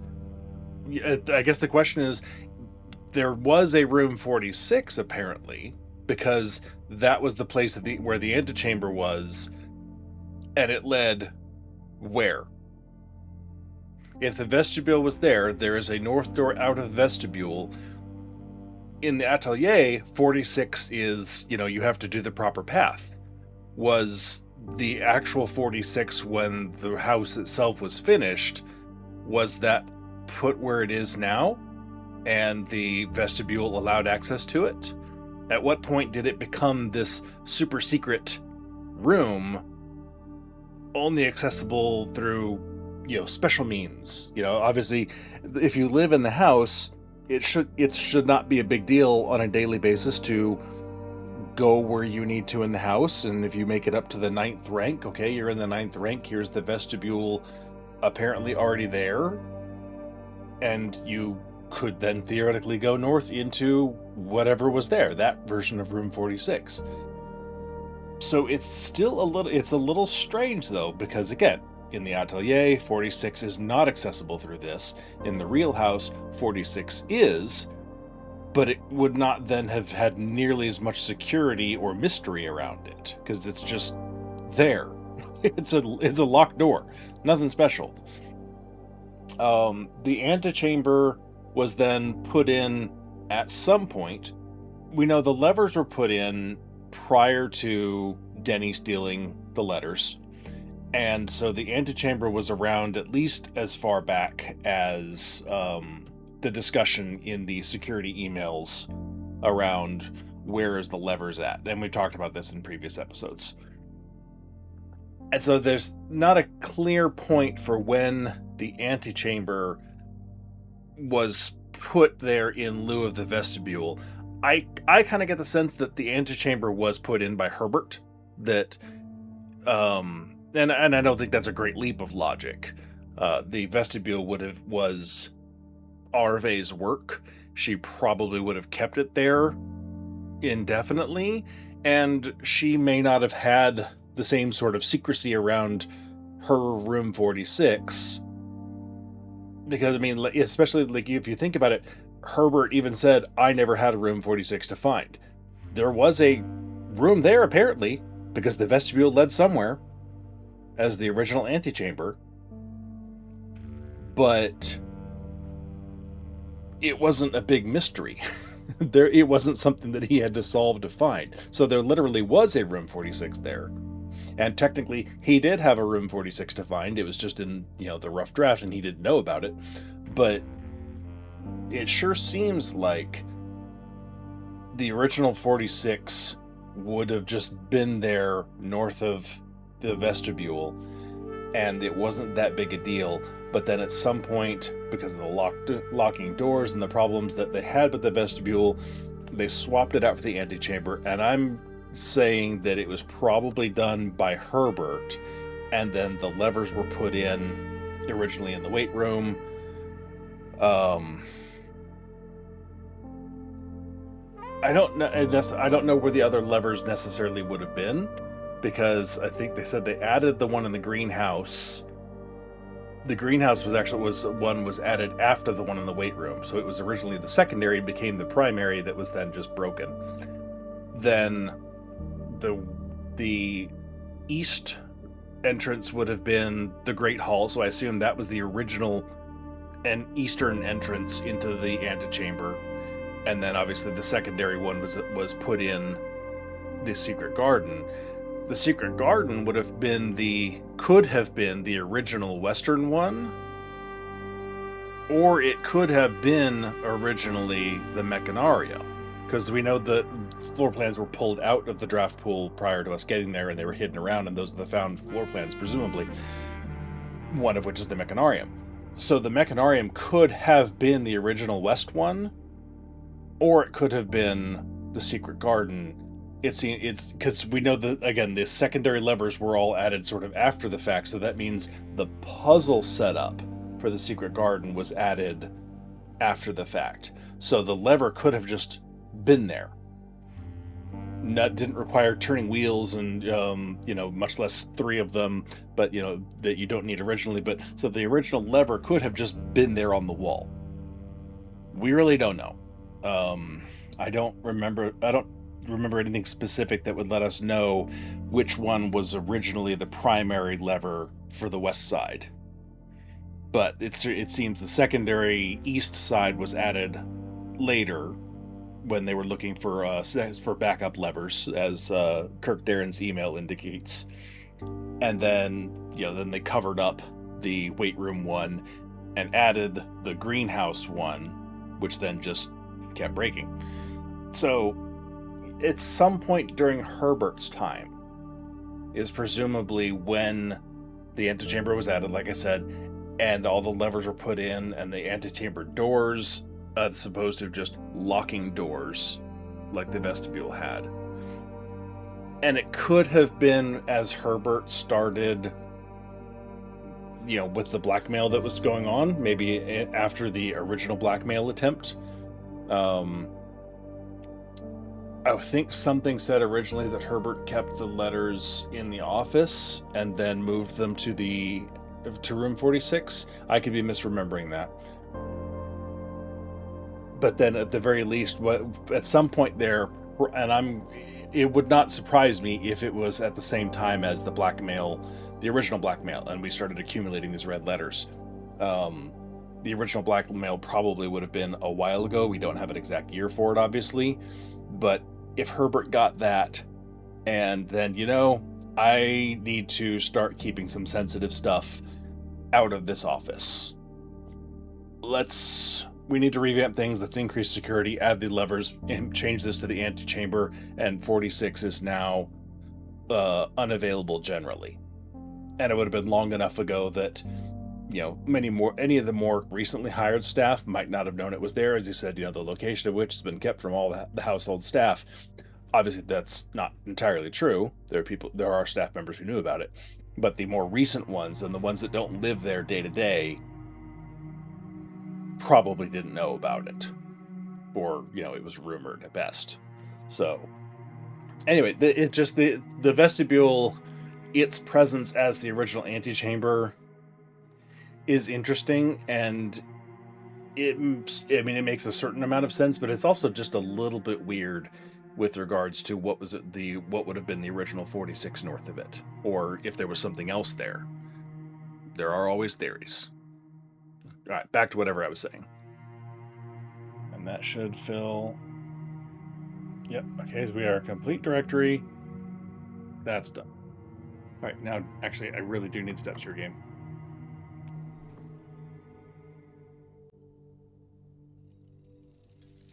Need this. Okay. Going south is my best bet to finding, because the kitchen I can get anywhere, but I need an... Oh, I can't do...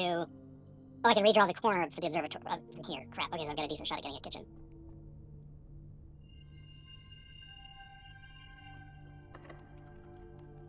Okay, kitchen. Kitchen. Kitchen! Kitchen! None of those are kitchen.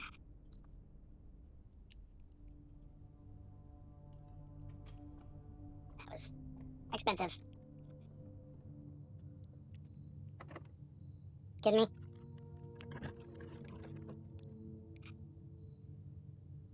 Okay. Not how I wanted to use this.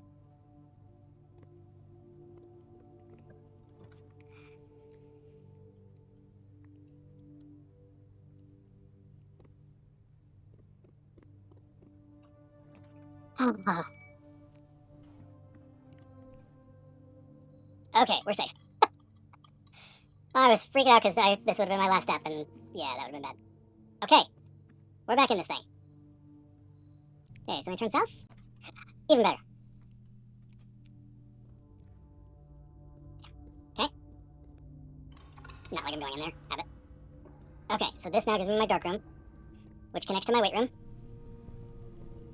Finally, I've sledged that down.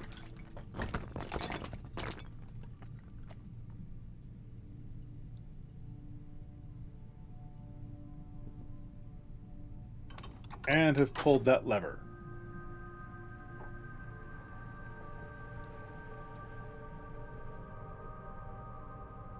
Alright, so the only other things to note here, we have this red note, which is not handwritten. The destruction of structural elements of the house, not like walls, is not permanent and will reset every few days. Lying Liar McLyerson note. And the last bit of the map, which has the part of it to have for the 8th angel points to our dreams, which we've talked about with Draxus down below. Okay. Let's see what we can get here. Just... Yes.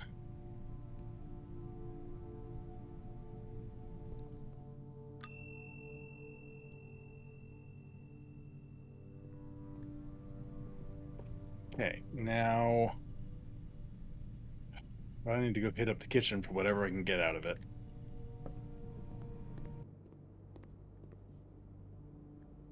Alright, that is 15.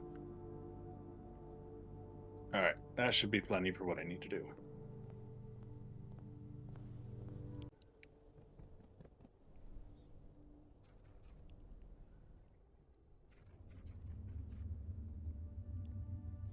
Alright, this should get us all the way up to the microchip door.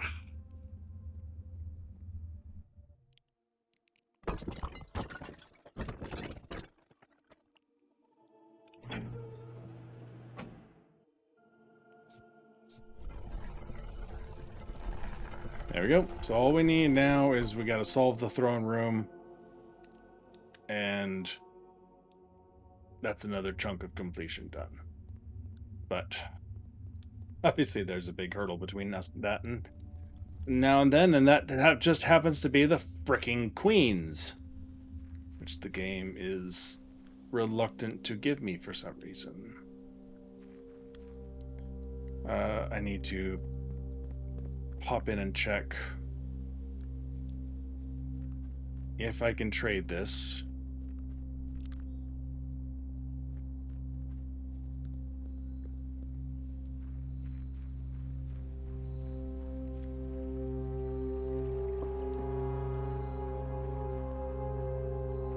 Here we go. Nope. Thanks for nothing, game. Again, one of these days. The only other option is it can... Lost and Found can steal this disc. I've had it happen.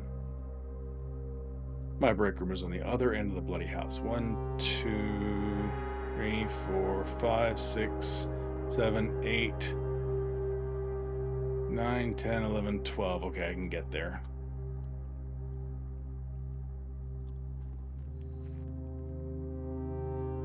Okay. 4, 3, 2, 1, 0. Right into the break room. I'm gonna pop in here and look. Dice, really? Alright, well, repellent. An aerosol can press granted you're starting tomorrow. That floor plan will be removed from the house and draftable for 1 week. So this is used if you foolishly draft your foundation outside, or intentionally draft your foundation outside. If you do it on purpose, then it's not foolish. Knowing what will happen. It's still it's typically a bad idea, but I don't actually want to banish the lost and found, oddly enough.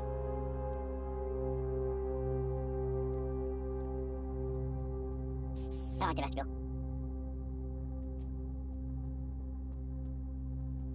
And we end our day in the break room.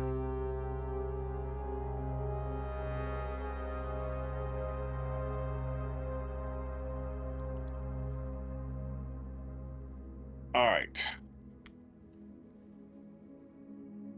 One more day with the express purpose of changing my king power. It's the only thing I'm trying to do is changing my chess power. I have now held repellent.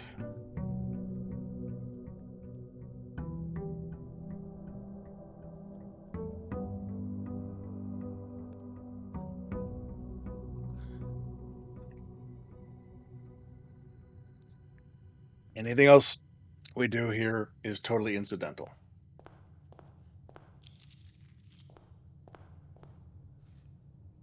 So I'm putting my faith in you, game. This is a good start, by the way. That we are going to do this today. Because my goal is to change powers, do the castle maneuver, and then next time set myself up to start the day right at the time so I don't waste everybody's time on stream.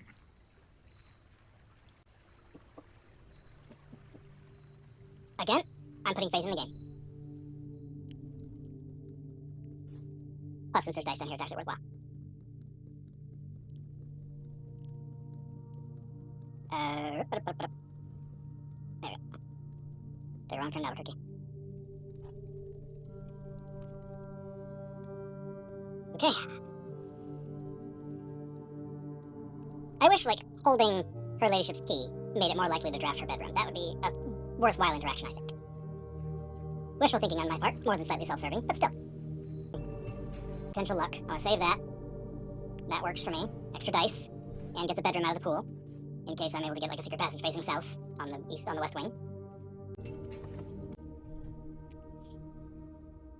Okay, it's giving me the office. I'm not gonna argue.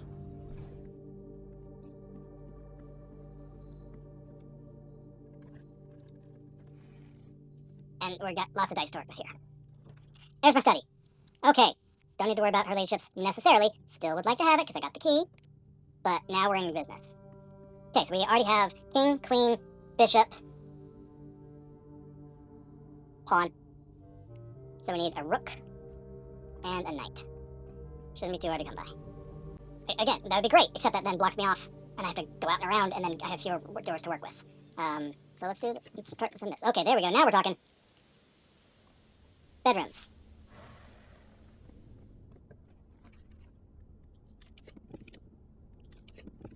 Can we please?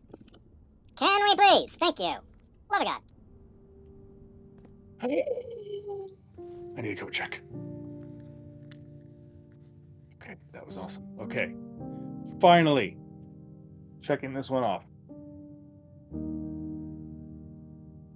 Standalone feats. Opening her ladyship's diary technically is separate, but in other books, her ladyship's sleep diary. Her ladyship's sleep diary. January 17th, 1979.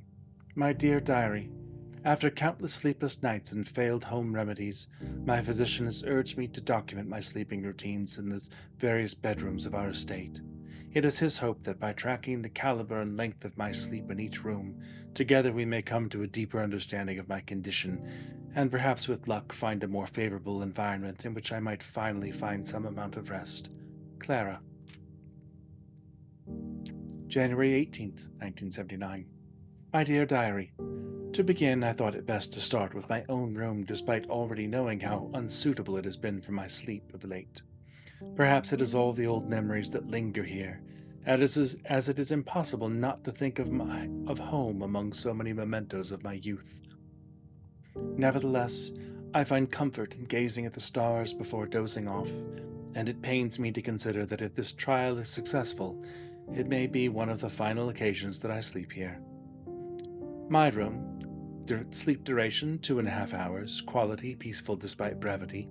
Observable effects. I awoke the following morning with 10 less steps, but also observed an additional star in the sky. January 21st. Dearest Diary, last night I retired to the guest room as I have yet to gain the courage to ask anyone to surrender their room to me, even for a night. This bedroom is a cozy space, normally reserved for guests staying the weekend. However, I found, despite having a choice between two beds, that neither proved to be very comfortable. I must speak with Herbert about this, as our guests deserve, at the very least, as much comfort in their stay as we have. The guest bedroom, sleep duration 4 hours, quality very fragmented, observable effects nothing special. January 22nd. My dear diary, it was strange to sleep in the childhood room of my late husband. The room was just as I had imagined it from the stories he told me of growing up with an elder brother, Herbert. Herbert informed me that the room has remained untouched, almost identical to when they both occupied it.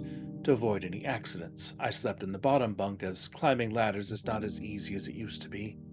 Despite my exhaustion, my thoughts of Simon kept me up through most of the night. Sleep duration twice the usual, quality 2 times as restless. Observable effects. The next morning I went to the family tomb to visit his grave, and was surprised to find a flower already laid. January 24th. I could not bring myself to ask Hartley directly if I could borrow his room for my sleep study. The mere thought of it was mortifying. Instead, I decided to roll the die, as he often puts it, and wait for his night off to sneak into his room to nap. The experience of sleeping in a servant's room was thrilling, but the fear of getting caught was overwhelming. Every little noise startled me, and I couldn't manage to sleep for more than a few moments, fearing that Hartley would return at any time. Sleep duration, perhaps 1 hour. Quality, terrible.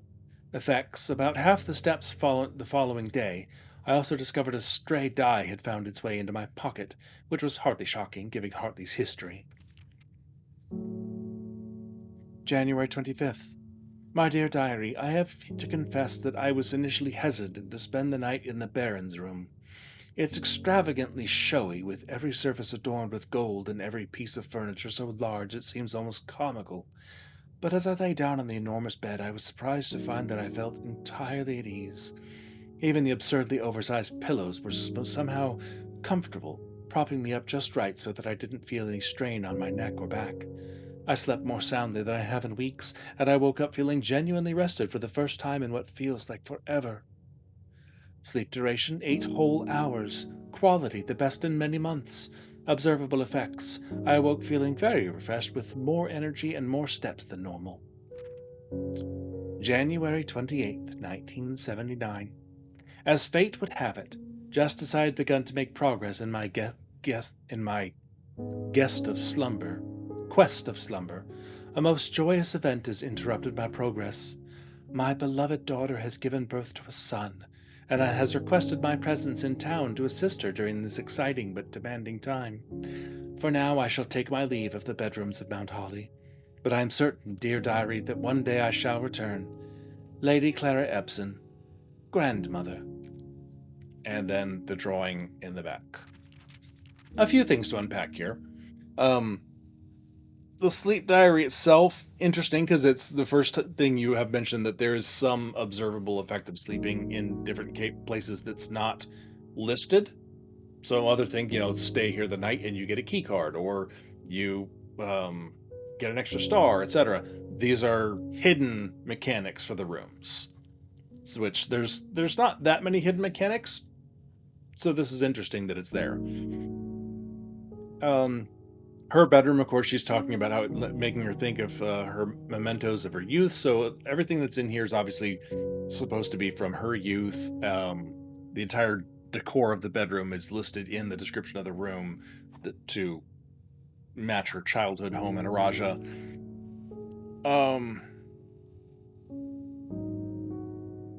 Yeah, there's not a whole lot to add to this yet, but it's interesting that that she starts here just as a sort of her baseline, and you get this.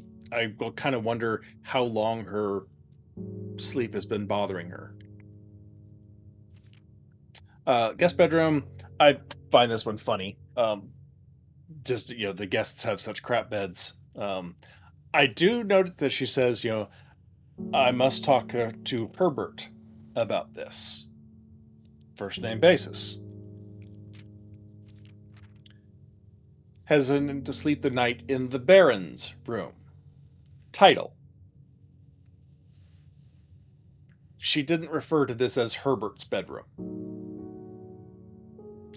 Not sure what that means. It means absolutely nothing. I just find it interesting that she has both references in here, because this was probably also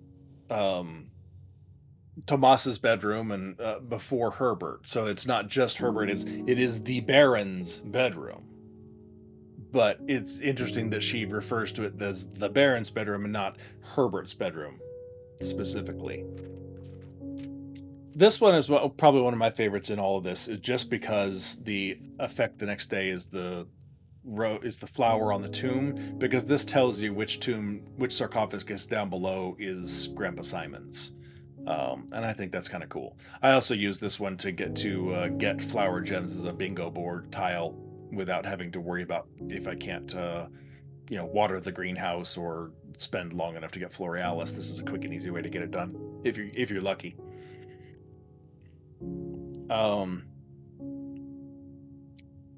But yeah, the childhood memories of the two of them living together.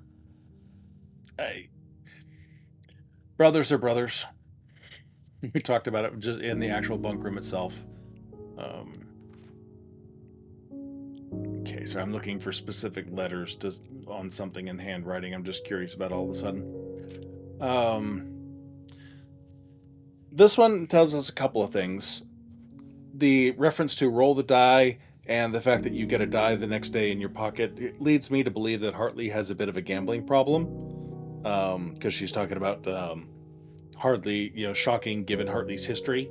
So it gives you the impression, at least, that Hartley has a bit of a gambling problem. I know some people believe that the reason Hartley's not in his room is because he's actually sleeping in Herbert's room with him.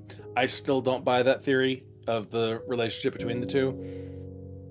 I don't see the evidence for it. And there are some people who have pointed me towards the hats and that sort of thing. And again, I can't say they're wrong. I'm still not persuaded at all. Let's see. I think that was it for that. Obviously, Herbert's room gives some great sleep. Great. I guess to any naysayers who have suggested that maybe Clara and Herbert had a thing on the side, I think this pretty much proves that, no, they didn't. And then, of course, this one tells us our own Simon's birthday, so yay for us. Sorry, now that I'm on this page, I want to look at one thing. Again, don't know what it means. I don't think it means anything, but I have heard people trying to place the handwriting, the KL on the guest bedroom letter about thank you for the quick note about the weekend hunt with Lord Evanston, blah blah blah blah blah. The L matches her ladyship's L, and the K matches the way that she does her R. It's that that thing sticking out. It's it is very close, and it could even have that sort of curve down. It's obscure because the K runs into the L, so you can't tell if the curve is there or not. But the handwriting on the KL could be a match for Clara for some reason. And then the final clue back here, obviously, this is what leads most people eventually to trying to monk different rooms outside once you realize the existence of the Blessing of the Monk and you recognize, wait a second, that looks a hell of a lot like the antechamber. That's my note that I still have written in my notes. It says, wait a second, why does that look like the antechamber? And that prompted me to try it out there. I initially tried it actually as hey, maybe if I draft it here, I can get to room 46 fast and get the speed trophy. Not understanding how that worked. So I combined that question with this looks like the antechamber, opened it up, I was like, oh, what the hell is that back there? And found the monk with his thing, which hopefully we will have a chance to do once I start monking things. I have a list of rooms that I would like to monk. Right now, though, we have... Okay, I still need the other chess pieces, but we have the hard ones done.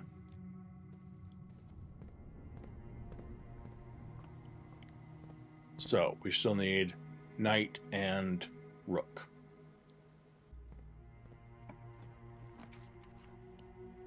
Tunnel. Too bad, tunnel. Oh, blow! Planetarium! Planetarium, go! Come back! Crap. Damn it! Back to me! Alright, now we can start the next phase of things. So this is another hidden mechanic if you were not aware of this. You can, if you bring the telescope into the planetarium on 5 different days, you will add 1 upgrade for each planet in the sky. And from that point on, they will be permanently added to your planetarium. So the planetarium ends up being a pretty damn good room instead of just, ooh, extra stars. So for Dauja, the Untamed, starting tomorrow, each planetarium will contain 1 trunk. And we will continue adding to that as often as possible, hence the coat check.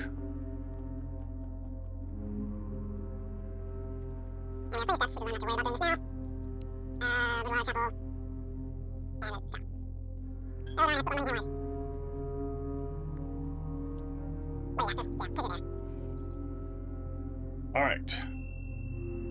Check item. Telescope.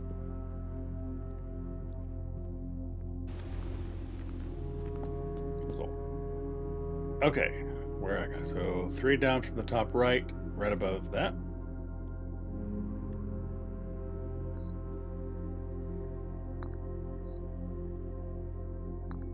And that was someplace right about like.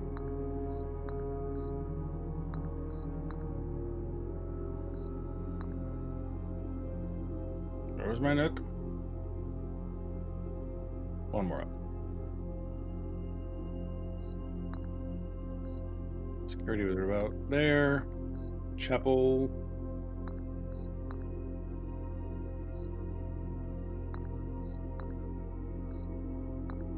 Here we go. At long last. Morning confusing concoction. I'm just about to wrap up here, actually.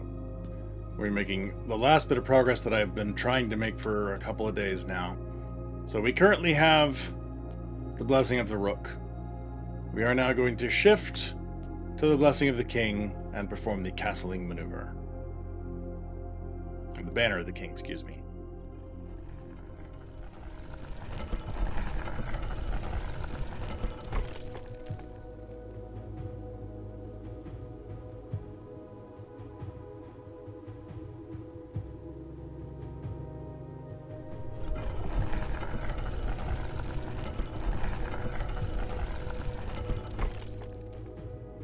Alright, which means next time we'll be starting off here, and I will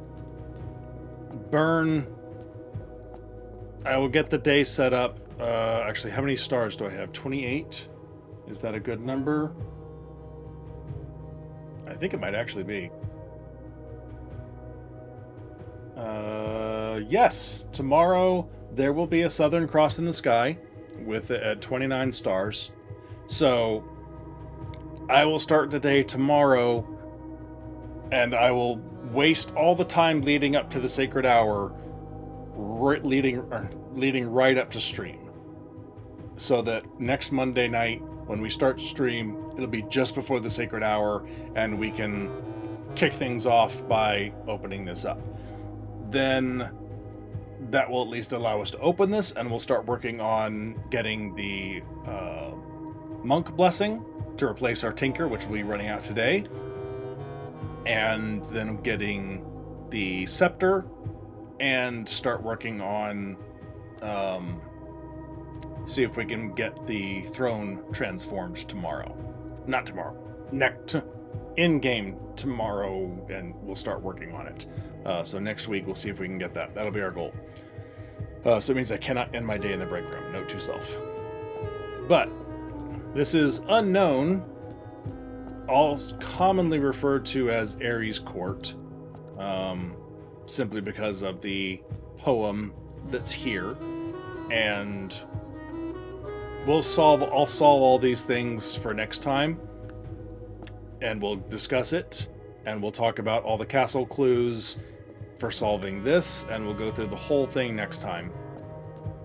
So that'll be fun and exciting. So this pretty much rounds out our day. I'm so glad that I managed to pull this off finally, and also managed to do the whole her ladyship's diary. Like, we got more done today than I had expected. I'm glad I did this one extra day here. Pop back up, and is there anything else that needs to be done before I call it out? Let's check our descriptions here.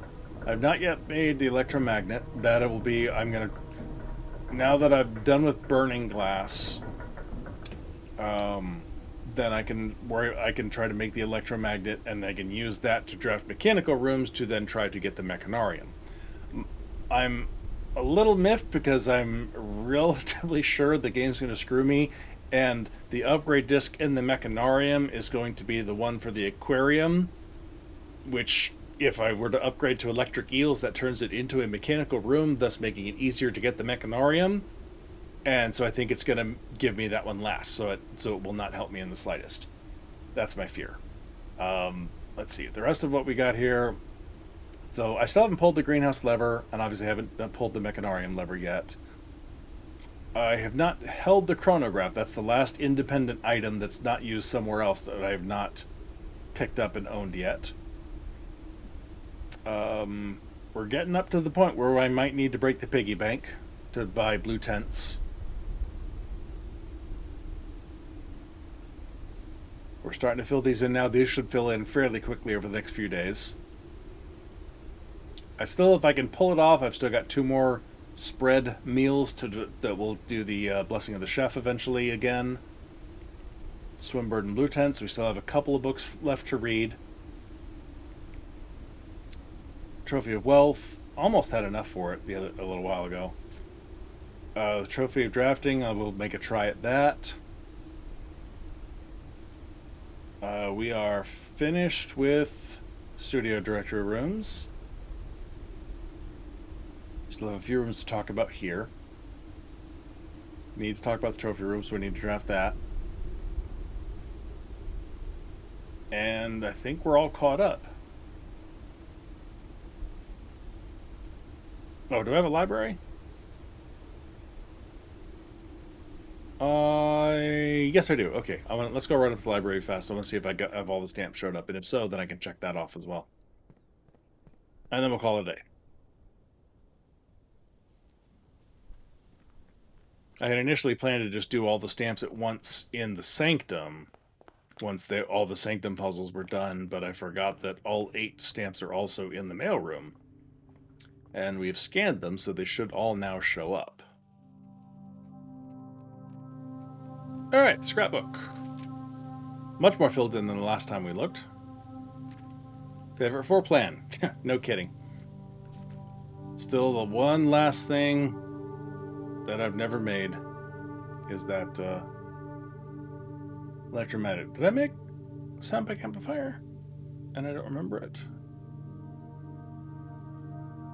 Oh no, there's still 2 missing. Whoops. Okay, sorry. No. All right. Glad to know I'm still on track. All 8 stamps. I don't have the magnifying glass now, but so we may come back and take a look at these under the magnifying glass. Still, but they are all there. So where's our stamp section?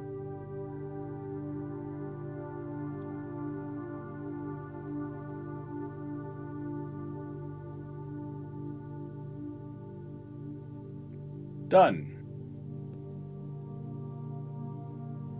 All right, that's just waiting on blue tents. Okay. Yep. And with that, we call it a night, call it a day, and I call it a night. Oh, I'll say a very progressive or progressful, useful. I don't know, whatever. Lots of stuff done today. And we're off to a good start for next time, and that should help things move along quite nicely. So that'll be next Monday night. This Wednesday and Friday nights will be back to Hogwarts Legacy. And again, for the whole month, I'm running a charity fundraiser for the Trevor Project to benefit LGBTQ plus youth. And any donations, every $5, I'll be eating a Birdie Bots bean in honor of the Hogwarts Legacy. And if you across the whole month, if you donate up to a certain threshold, by the end of the month, there's a list of gifts from me to you as a thank you. If you reach a certain threshold, you can pick from one of the things there, and my wife will print like your Hogwarts house emblem of your choice with your Twitch name on it, etc., and I will send it to you in the mail. Um, just as a thank you to you for donating to a good cause. But yeah, so and I may throw in another weekend daytime stream as well sometime, but for sure Wednesday night and Friday nights will be Hogwarts Legacy for the rest of the month. And possibly beyond that, we'll see how long it takes me to beat it at that point. So anyway, come back. If you are on YouTube, please be sure to leave a like and subscribe if you're not already to come back for more content. Hopefully you're enjoying the content you see here and would like to see more. There's plenty of Blueprint stuff out on my channel and tons of other games that I've played so far, and I'm always adding new ones as I go. So thank you very much. Hope everyone's having a good day. Bye, YouTube.